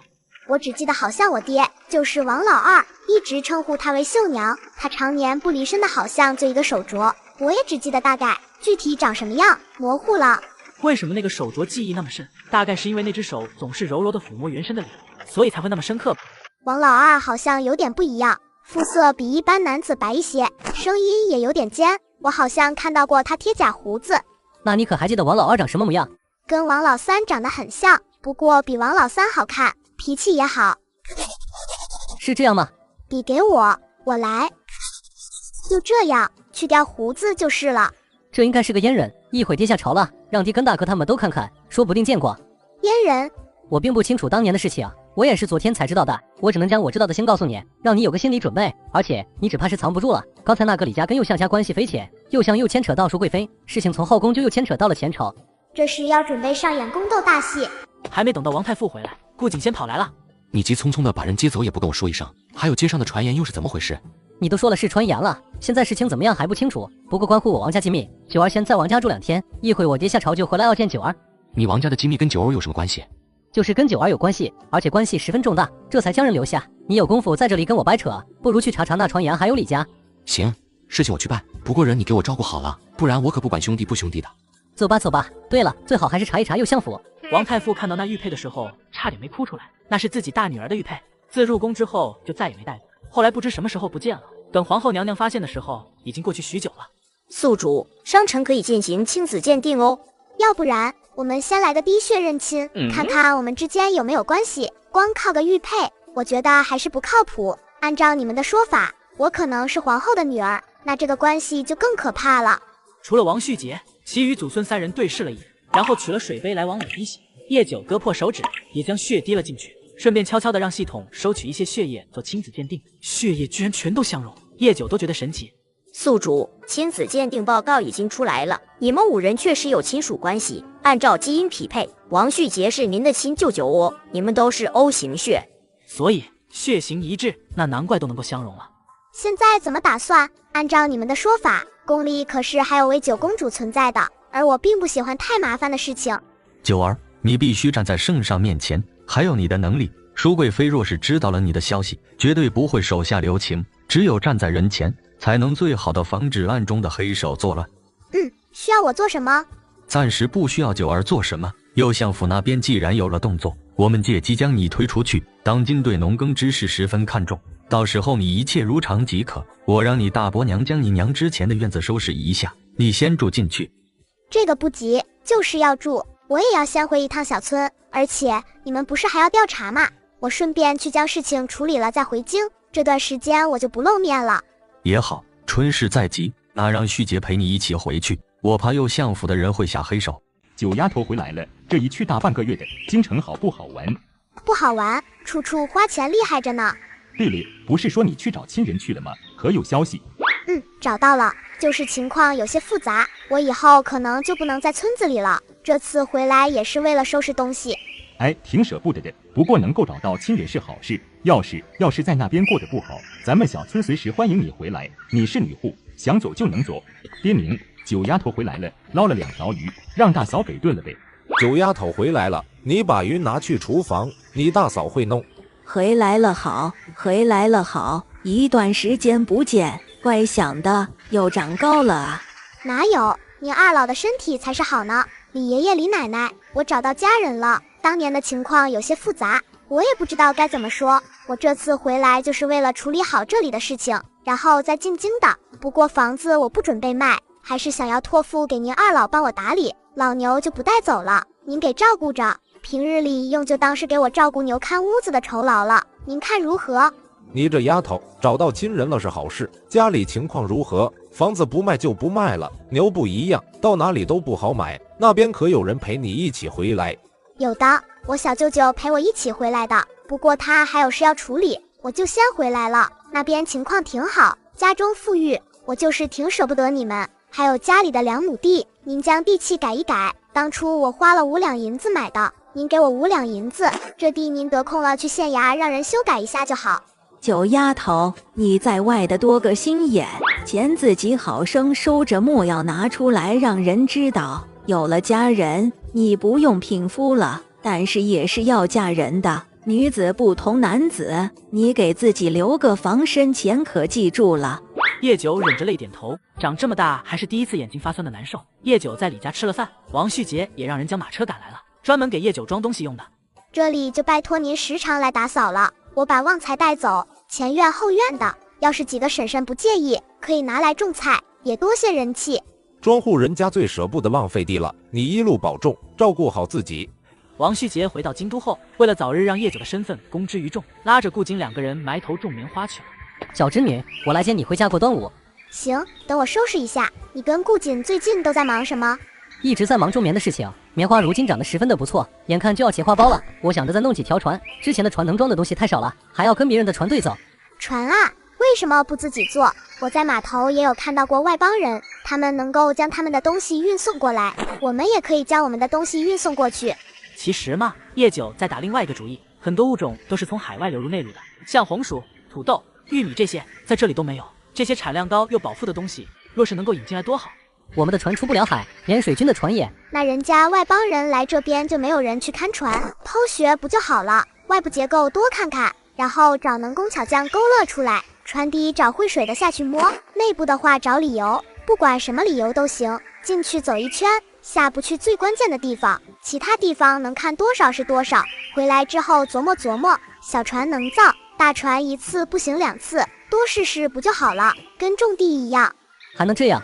怎么不能？还可以用钱买呀，不买新船就买他们的旧船，买回来拆解开不也一样能够学习到？王旭杰突然感觉到一扇神奇的大门被打开了。小舅舅，我去给你找材料，你负责找人，我们秘密打一条大船，你看如何？还有顾瑾那家伙，公事上面我发现他挺有天赋的，你们俩一文一武，倒是好搭档。你找材料，打多大的船？至少能够承重310吧，木材我出，我有办法弄到海边去，但是你们要找个偏僻的地方研究，不能让人偷学了去了。然后包裹的铁皮不能用普通的铁皮，加入其他的矿石一起，得找专门的铁匠去打。人手的事情你们解决，大船的结构图我去弄，人工费、场地费你们出，以后盈利我们3人平均分。叶九直接做主敲定下来。王旭杰想得多，若是真能做出载重310的巨船，对王家不是对整个王朝来说，那都是意义重大的存在。高产棉、冬日的菜蔬以及新的耕具和耕种方法，这些都能够让叶九这个真公主站稳脚跟。王家祖孙几人再次聚集到了一起。九儿真要做如此大的动作，要知道以九儿如今的本事，完全可以不用冒这个险。爹，或许可行，而且我们王家既然已经出了位皇后，皇后膝下又有皇子，不想争也必须要争，不成也就是钱没了的事情。万一成了，便是千秋万代的好事。爷爷，您怎么看？此事可行，但是担子不能压在九儿一人身上。她是女子，本该由你们这些叔公伯就照顾，如今却站在了王家的前面，哪怕九儿未想过太多，你们却不得不认这个事实。还有，这事情还是要与皇后娘娘那边透个气，现在不急，明日端午找机会让皇后与九儿见上一面。皇后娘娘来了信了，到时候会安排人来接九儿。微臣给皇后娘娘请安。爹，您请起。皇后娘娘，这是九儿。叶九给皇后娘娘请安。不用，快起来，让我好好看看这些年你过得可好？挺好的，你照顾好自己。娘娘照顾好凤体，今日端午还需娘娘照顾大局，我等先行告退。能见上一面已是不易，很多话也不合适现在说。好，你们也是照顾好身体，本宫让人准备了东西，一会送到王家。启禀皇上，去年臣的幼子与镇北侯世子出游，陡然得知禹州一村子种出了高产棉，但是那个时候棉花已经收下，只依村人之言，微臣等人不敢进献。今年特意将人请来再种一季，如今棉花结了桃，正是可采摘之期。臣与镇北侯特意进献，恭请陛下亲临。哦，这高产棉一亩可产多少？虽然还未开摘，但是一亩绝不少于300斤。臣请陛下亲临，亲眼所见为实。好，这日不如撞日，就今日，地方可远？对了，就在京郊，一去一回也只需1个时辰，陛下可放心。众爱卿若无事，便一同前去看看。棉花推广了这么多年，一直不如桑蚕，百姓冬日取暖都是问题。朕忧心多年，总算是有人解决了这个问题，一定要好好嘉奖一番。皇帝一来，看到满目的雪白，心中十分振奋。好，太好了！按照这个数，若是百姓都种棉，我朝何愁再无军队无棉衣，百姓被冻死？王爱卿，这种棉织法是何人发现的？居然能够将产量提高如此之多，朕要好好嘉奖此人，封他一个农官做。陛下，只怕不同，对方是个女子。啊，世间还有这样的奇女子，不能封官，却也能另行赏赐。民女拜见陛下，陛下万福金安。起来吧，让朕好好看看。皇帝不知为何会从这个女子身上看到皇后的影子，还有一丝熟悉之感。你叫何名字？哪里人？你爹娘呢？民女姓叶，黑夜的夜，名九，排行第9的九，禹州富水县小村人。爹娘不知，养父母在民女7岁的时候便去了，民女如今是女户。叶乃黄姓，不是没有百姓姓叶，但是极少极少。再上前3步，让朕仔细看看。今年多大了？回陛下，12了，腊月初7生。倒是没想到民间有如此奇特的女子，也是有缘与朕的九公主同年同日生。既然如此，就随朕进宫，等棉花都收了，到时候再另行赏赐。你可以好好想想你想要什么，就是封个公主也是可以的。皇帝的话让跟来的大臣们都有些心惊，而叶九却只是笑了笑。多谢陛下厚爱，叶九没什么特别想要的，平日里也就喜欢种种地打猎，这样的日子足矣。不用急着回答，摆下回宫。陛下且慢，民女养了一宠物，留在庄子上只怕不安全，不知可否带着一起入宫？若是不便，民女也确实没什么想要的，陛下赏点银钱就行了。带上吧，宫里有专门饲养牲畜的地方，会照顾好的。既然陛下答应了，那民女便将宠物带上了。等侍卫看到叶九所说的宠物的时候，全都吓了一跳。这是宠物吗？这是野兽好吗？叶姑娘，只怕这雪豹是不能带。陛下不是说了吗？有专人喂养，能带。那是陛下不知姑娘口中的宠物是雪豹，在下要去禀报一声，请姑娘稍等。陛下，有点事，关于那叶姑娘的。什么事？叶姑娘养的宠物是一头雪豹，只怕是不合适带入宫中。你是说那小丫头养了一头雪豹？不会是你们看错了？回陛下，确实是雪豹，而且并未困在笼中，十分危险。而此时叶九已经抱着雪豹走了过来。陛下，您不是说能够带宠物吗？阿布虽然大了一点，不过很听民女的话，庄子上的人都不敢喂养。若是将阿不放任在庄子上，我怕他伤人。能让人？算了，你就抱着他吧。不过若是这雪豹伤了人，朕只能让人将他处置了。是，陛下。若是有人故意挑衅呢？这总不能算是民女宠物的错吧？不算，但是若你故意让雪豹伤人，那就另当别论。是，民女定当管好雪豹。皇后，今天朕看到了一个十分奇特的女子，跟你长得有8分相像，你说有缘不有缘？哦，可是陛下今日带回来的少女。朕都没说那女子多大，皇后就能说出对方是少女。说来更奇特的，朕居然觉得那女子与朕也有几分相似的地方，你说奇特不奇特？奇特，臣妾也总是做这一个梦，梦里总看到一个孩子过得不好，臣妾心里难受，总想去靠近那个孩子，可惜每每想要伸手的时候，就从梦中醒来，一直不知缘由。机缘巧合，一个与臣妾十分相似的少女出现，臣妾的父亲想起臣妾说的话，一番查询，得知那少女父母身份有异，不然臣妾或许就生生错过了。端午那天，你见过了那个叫叶九的丫头？是。为何不早点说？陛下让臣妾如何说？若不是家中里发现了他，臣妾都不敢相信现在的一切。当初您为了收回兵权，亲自领兵出征，又想把控朝政，淑贵妃把持后宫，就连那个被陛下宠幸的洗脚必有了身孕，臣妾都被人蒙在鼓里。说着，皇后的泪水再也忍不住无声的落下。皇帝看到美人落泪，心中就忍不住的疼惜。陛下什么都别说了，九儿并不愿认我这个母后，而九公主却还算陛下的血脉，你让我们母女多见几面，相处一段时间，日子该怎么样就怎么样吧。子彤说什么气话？那是你与朕的女儿，是朕嫡出的血脉，是我朝的嫡长公主，如何能够流落在外？你放心，朕必定给你一个交代。淑贵妃对新进宫的女子好奇不已，坐着轿辇，晃晃悠悠的朝着叶九所住的宫殿走去。好一条淑贵妃又相府的走狗，两皇家子嗣都敢偷换，让朕的嫡女流落在外。来人，带下去赐罪。陛下，当年的事情，奴婢也是被迫的，是淑贵妃指示的。奴婢还特意给皇后娘娘的人传了信，但是奴婢一家人都握在淑贵妃手里，求求您饶了奴婢，奴婢愿意一尺白绫了断了，绝不往外透露半句。话倒是说得挺快，将当年的事情一一说出来，否则一个洗脚必生的，你以为朕会稀罕？看着皇帝眼中的冷血，嬷嬷半点不敢瞒的将当年的事情吐露了出来。怎么，本宫想要见一个小小的民女都见不得了？不是的，贵妃娘娘，实在是内有恶兽，婢女们不敢轻易开门，若是伤到了您，婢女万死难辞其咎。哼，恶兽，若真有恶兽，怎么可能不关到万寿园中？开门，本宫就不信了。来人，将这几个不长眼的拖下去。贵妃娘娘，真的，奴婢说的都是真的。来人，给我把门打开。宫门被打开的瞬间，一道白影穿了出来，宫人摔倒在地，舒贵妃也被摔得不轻。贵妃娘娘，您怎么样？给本宫抓住里面的贱人，打死那孽畜！你们最好还是退出去，否则我不能保证啊，不伤人。反了天了，人都死哪去了？来人，给本宫打死这个贱人！有一身武艺进宫，莫不是想要行刺？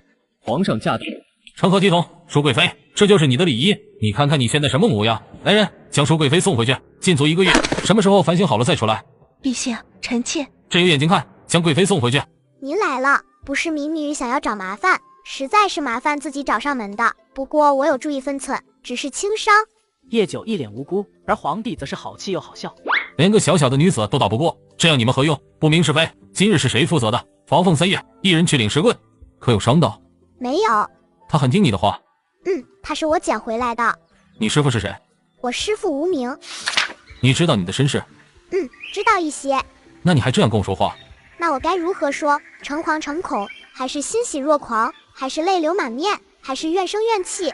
我说了，我的日子过得很好，或许以前不好，但是那是以前了。如今的我，自己可以做自己的主，吃得饱穿得暖，想要做什么就可以做什么，不用被人指手画脚，乐意就做，不乐意可以直接甩手。不愿吗？若是你没有被坏，应该是尊荣的嫡长公主，适合有人伺候，不用为生计奔波。你觉得一只金丝雀会开心吗？也不一定，人各有志。但是对于我来说，现在的一切已经足够了。高处不胜寒，享受的越多，需要付出的就越多，不是吗？你比你2个哥哥要想得通透，叫声父皇。皇帝有些期盼，不过对上叶九那双眼，久久等不到一句父皇。我觉得还是验明正身之后再叫吧，要是弄出什么乌龙来太麻烦。行，很快的。这个宫殿要是住得不舒服，你可以找你母后，一会你母后应该就过来了。朕还要去处理朝政。你慢走。说是处理朝政，其实拉着王太傅一直打听叶九的事情。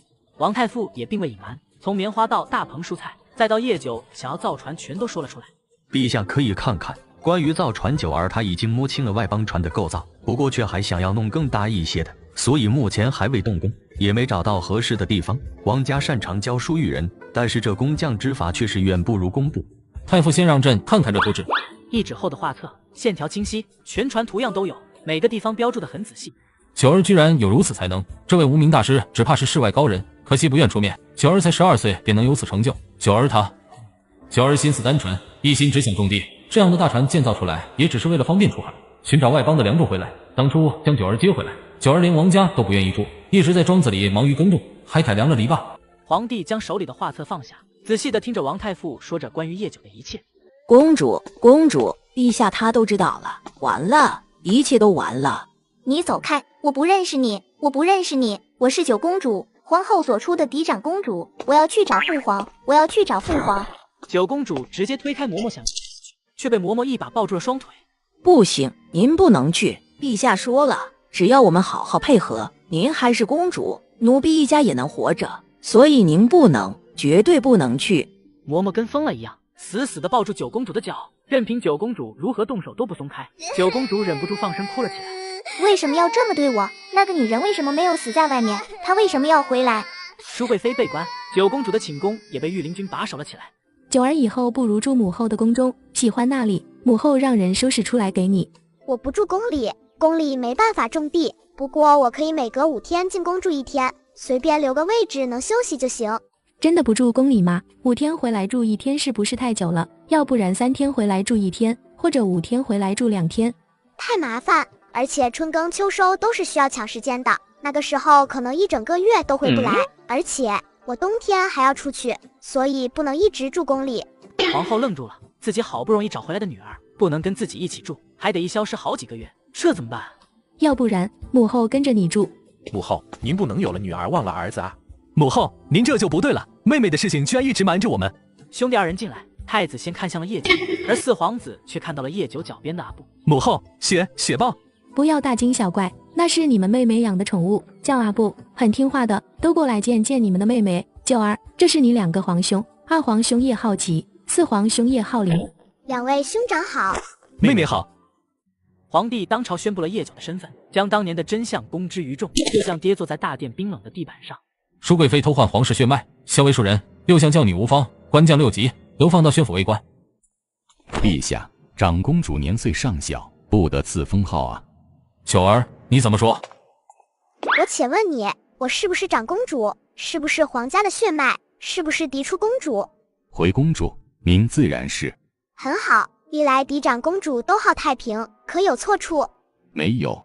礼制上记载3岁以下不明是非的不得为帝，可有记载年岁尚小的不得为公主？这有还是无？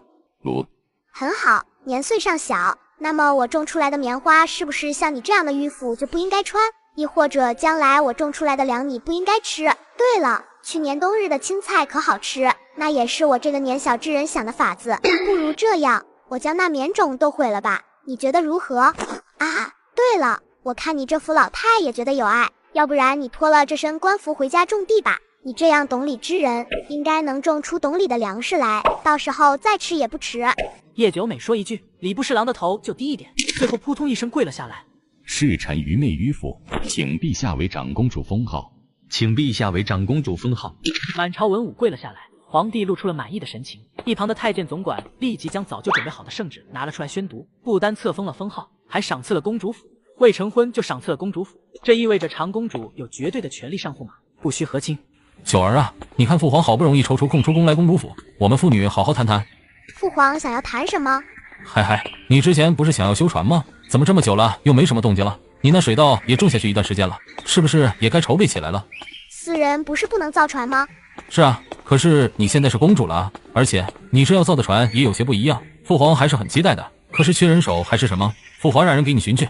哦，木材工匠都好找，就是缺了主要的矿石。这个是船身打造好之后要覆盖在船外面用的，远航或者作战的时候能够起到很好的保护作用。铁好找，但是稀缺矿石不好找，而且一般人根本没办法从火山深处运出来。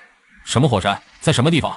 那是我在禹州的时候，从九峦山一直顺着山脉往北走，大雪封山的时候，路程大概1个多月能到，最高的那座雪山就是了。阿布就是在那里发现的，不过山顶常年积雪十分寒冷，哪怕是习武之人都不一定能够攀上山顶，所以更不用说挖矿了。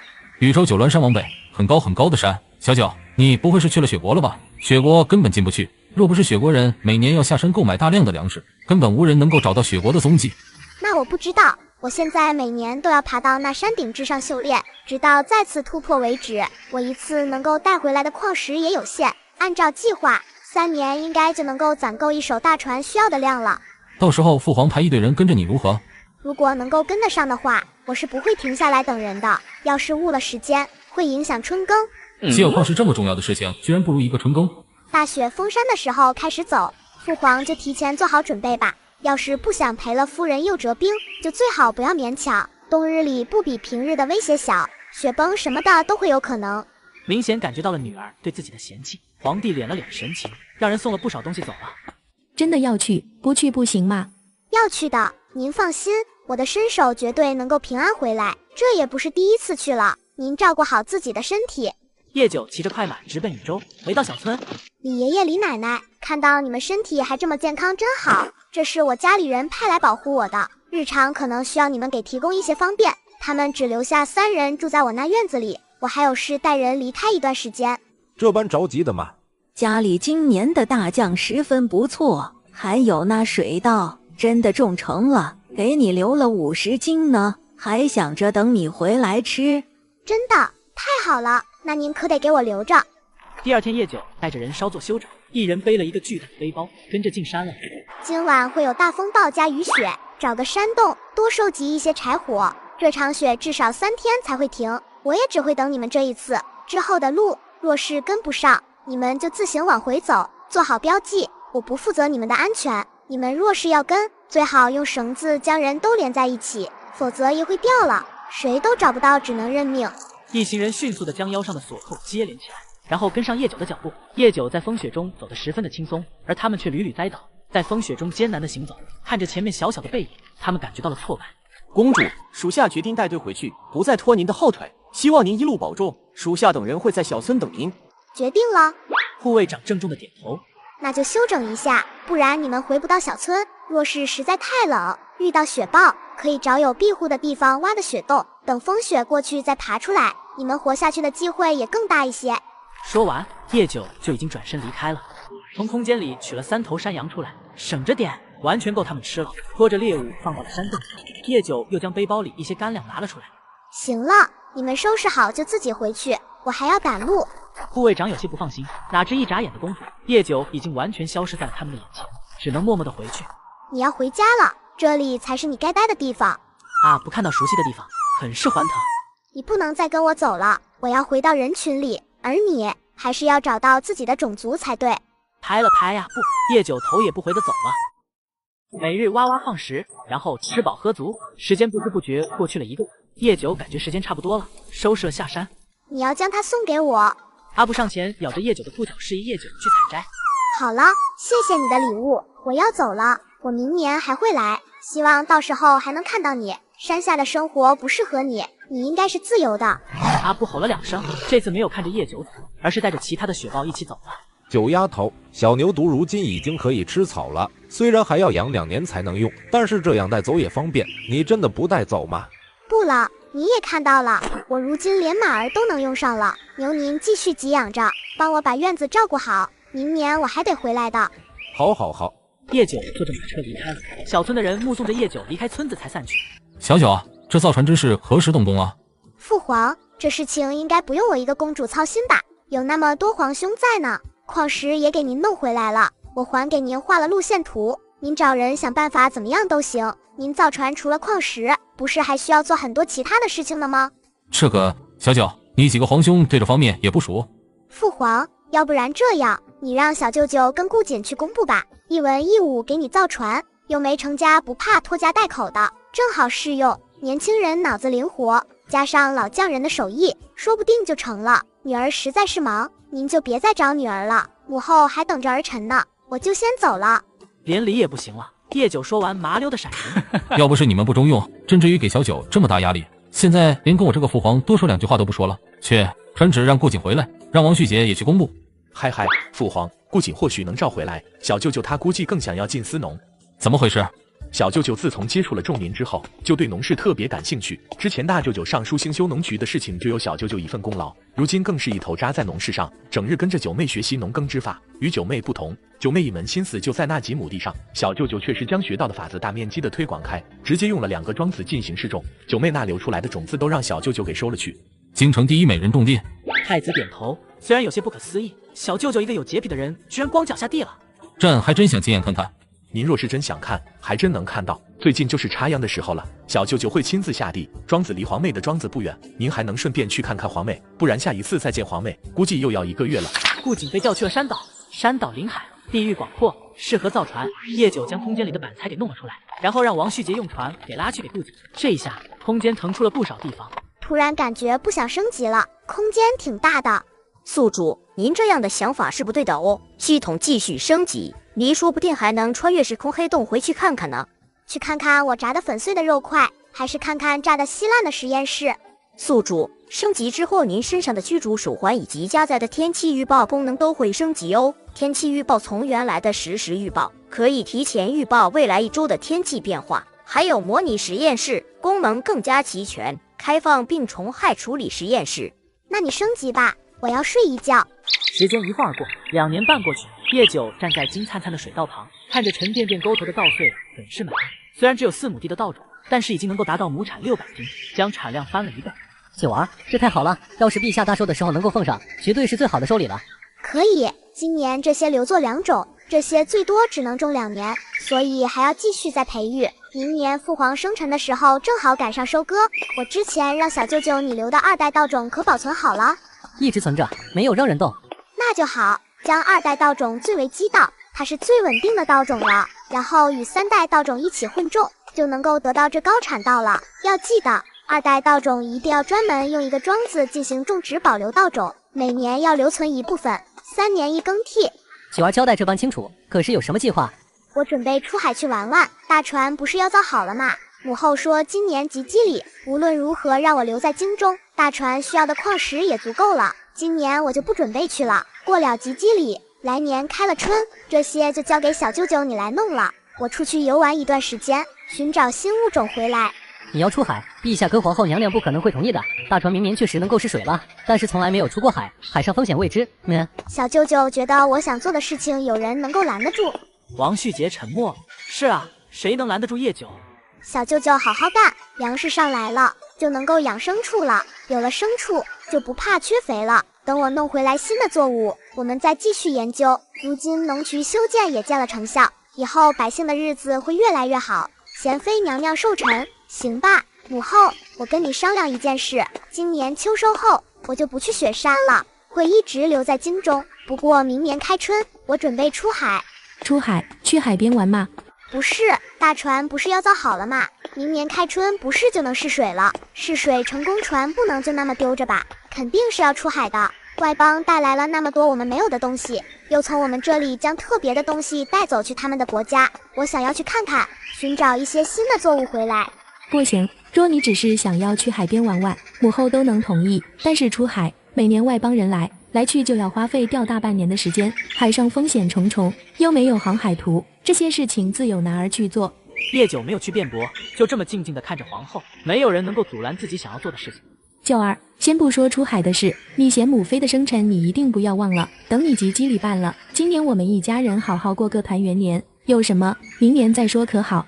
叶九不说，皇后也不准备咬着这个话题不放，她不想引起女儿的反感。母女2人一起吃了午饭，叶九出了宫，皇后娘娘写信传回王家，一早各宫嫔妃来请安，皇后娘娘就放出风声给9公主选驸马。不到1天的时间，各家夫人都知道了9公主要选夫的消息，除了当事人叶九自己不知情。爹想要让小六去做驸马。9公主跟其他的公主不同，太子如今如日中天，魏父一直是保皇党，但是陛下明年便要40大寿了。如今太子在6部已经有了名声，而4皇子又去了工部，可见陛下心思。若是再能与9公主牵上线，可是小六的性子，只怕不愿乖乖听话，由不得他。而且9公主能否看上他都还不一定呢。孙燕正好来找自己的父兄，将2人的对话听了个清清楚楚。我才不管他愿不愿意，他一点女子的模样都没有。爹要是非逼着我去当这什么驸马，我直接出家当和尚去。说完，扭头又跑了。聚欢楼上，一群小公子哥们也在讨论着9公主要选夫的事情。这是谁惹了我们的6公子啊？我都快气死了！那什么9公主选夫，你们可都知道了？知道，6公子也听说了，我们正在讨论呢。你们可见过那9公主？见过，你们想要见也容易，不用去别的地方，就在这聚欢楼，就这个包间，你们有时间就守着。看到一个骑马的女人，那个就是9公主。那人话刚说完，孙小六就在楼下看到叶九，看，那就是9公主。孙小六的声音可不小，叶九自然也是听到了的。叶九许久没有好好逛过街了，难得放松，便准备出来走走逛逛，吃点街边小吃什么的。6公子，你应该是认错了，咱们回去喝酒好不好？你们不信，走，跟本公子下去，本公子亲自去问他证明给你们看。让开！不让，你就是9公主。我问你，你敢不敢认？滚！你先认你是9公主，我就让开。是，可以滚了吗？你们听，他承认了，我就说她是9公主。我爹居然想要我去当驸马，他考虑过我的感受吗？只是孙小六的牢骚还没说完，一群人纷纷跪了下来，给9公主请安，请9公主恕罪。6公子只是喝多了，我们没拦住。你们干嘛？儿臣给父皇请安，不知您让儿臣进宫所为何事？九儿过来坐。儿臣就不做了，你有事说事。儿臣还准备去母后那里用午膳。行，刚刚今日你在宫外了，可是遇到了什么事情？父皇说的是左相府小公子拦路的事情吗？不是什么大事，孩子犯错了，多打2顿就好。小年纪喝什么酒，弄得儿臣原本想要在外边用午膳的，只能回公主府了。结果您又叫儿臣进宫，若是没其他的事，儿臣赶着去跟母后用膳去了。去吧，让御膳房给9公主多做几道菜送去。叶九一走，皇帝也收回了慈爱的神情。爱卿也听到了，朕的公主心胸宽广，不过犬子是该好好教育教育，就按公主说的，打2顿就行了，罚俸1年，都下去吧。朕的公主难得进宫。左相等人没想到事情就这样轻飘飘的过去了，1年的俸禄算什么？就是3年的俸禄都舍得。母后，选驸马这件事是怎么回事？九儿啊，你今年就及笄了，连小时都出嫁了，你小舅舅这棵老树都要成婚了，这好男儿若是不早点定下，那就被别人家定走了。所以想着先给你挑选驸马，等挑好了再看看合适了就成婚。一来二去，至少也要1年半年的，现在不挑，以后再挑就迟了。母后也不是要你一下就决定，咱们先看着。你嫌母妃寿辰，你几个皇兄都能成家了，正好一起挑选挑选，你也跟着看看，若是有心仪的，先试试。行吧，先看看，不过不能强迫。母后可还有什么事？没有我就先回公主府了。回公主府做什么？今晚就住宫里，正好各家适龄的儿郎画像都有，先挑选看看。你父皇跟母后已经给你挑选了一番，那品性不好的、样貌不行的都给剔除了，年龄都是正合适的。母后，儿臣就不看了，到时候再看也不迟。您好好休息。7月初1，宜嫁娶。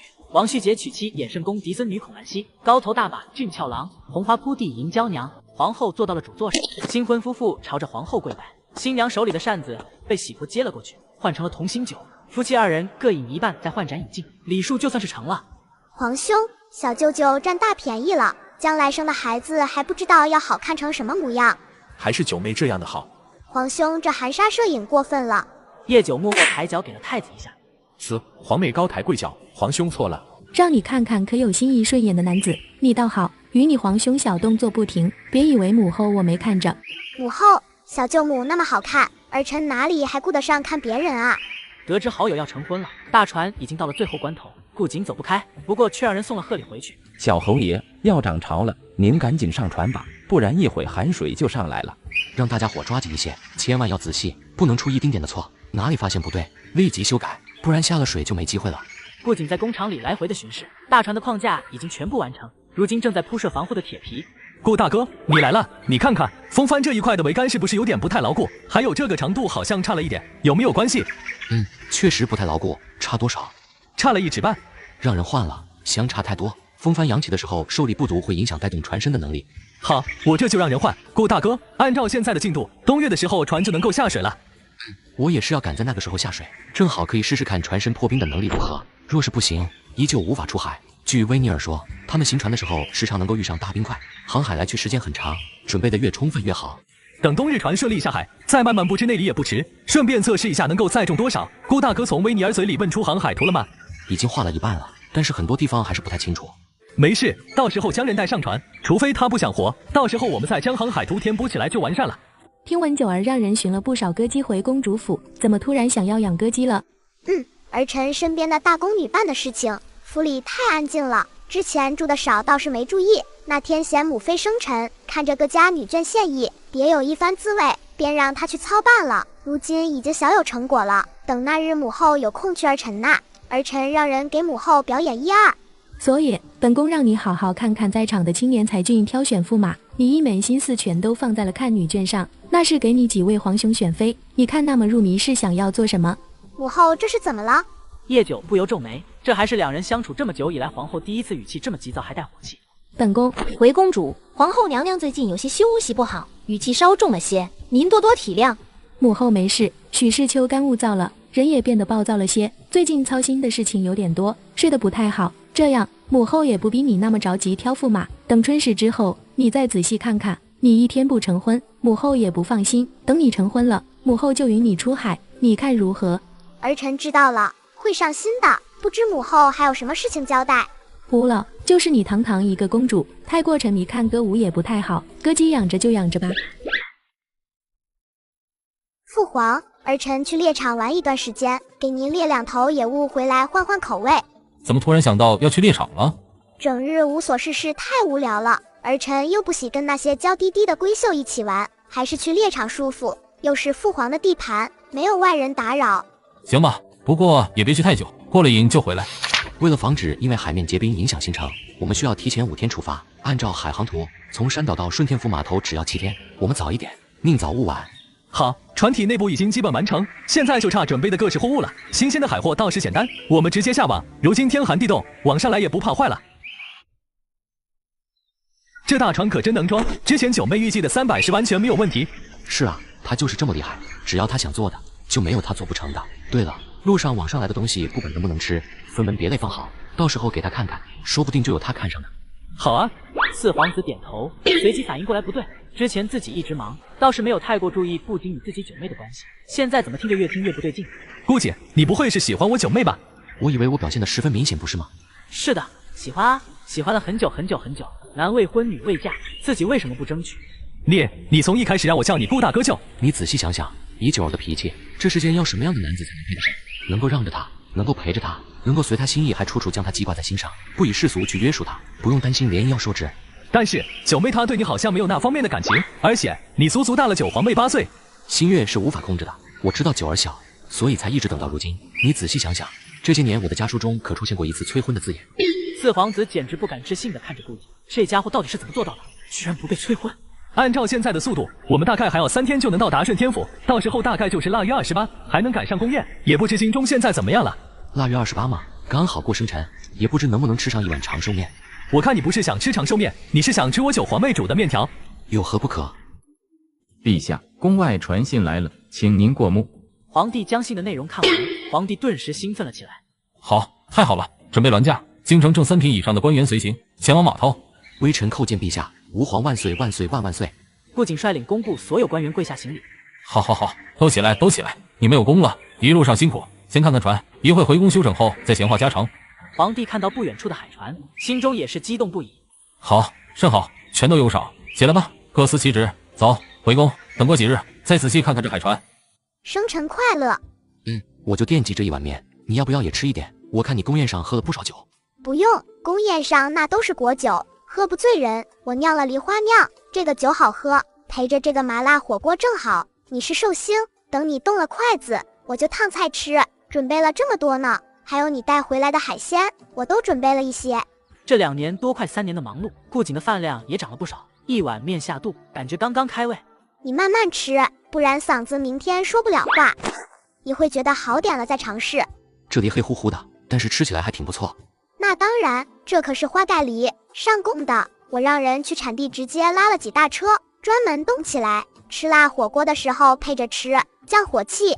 喜欢明天让人给你送一箩筐。好多了。吃饱喝足了，你是坐马车还是自己走回去？我走回去，只喝了2杯酒，吃这么多不消化，我怕晚上睡不下去，明日也不用上朝。陛下说初2的时候再看船，这段时间先休息。那好，我走了。夜酒起身，都是老熟人了，送客就不必要了。别，已经让人去准备洗漱的东西了。别，小的得了消息，听说陛下准备给公主举办招亲大会。这招亲大会又是怎么一回事？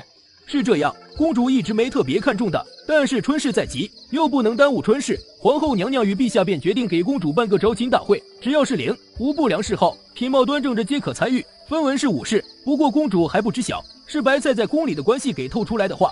你这个白菜倒是不简单啊。那是，白菜有4个姐姐，家里穷，全都进了宫。白菜自小就喜欢做饭，进宫之后托了关系进了御膳房学习。4个姐姐，2个是皇后娘娘身边的得力女官，剩下2位，一位照顾皇子染了病没了，一位在上衣局当嬷嬷。所以你小子是走了狗屎运，要不是托我这个主子的福把你送公主府去，你能碰上那么好的姑娘，老老实实去办差吧。怎么不多陪你奶奶说话？奶奶精神太振奋了，该休息了。家人哄睡儿子才过来的，这些年不在家，您身体可好？有姑老的药，又仔细将养着，自是不错。倒是爹，准备什么时候成亲？你的婚事可是你奶奶心中最大的惦记了。爹准备什么时候将侄子接回来？最大的10岁了，最小的也满3岁了，这镇北侯府还是得有人才行。所以你是认定了，除了九公主，谁也不娶？乔爹说的，九公主也不是孩儿相娶能娶的。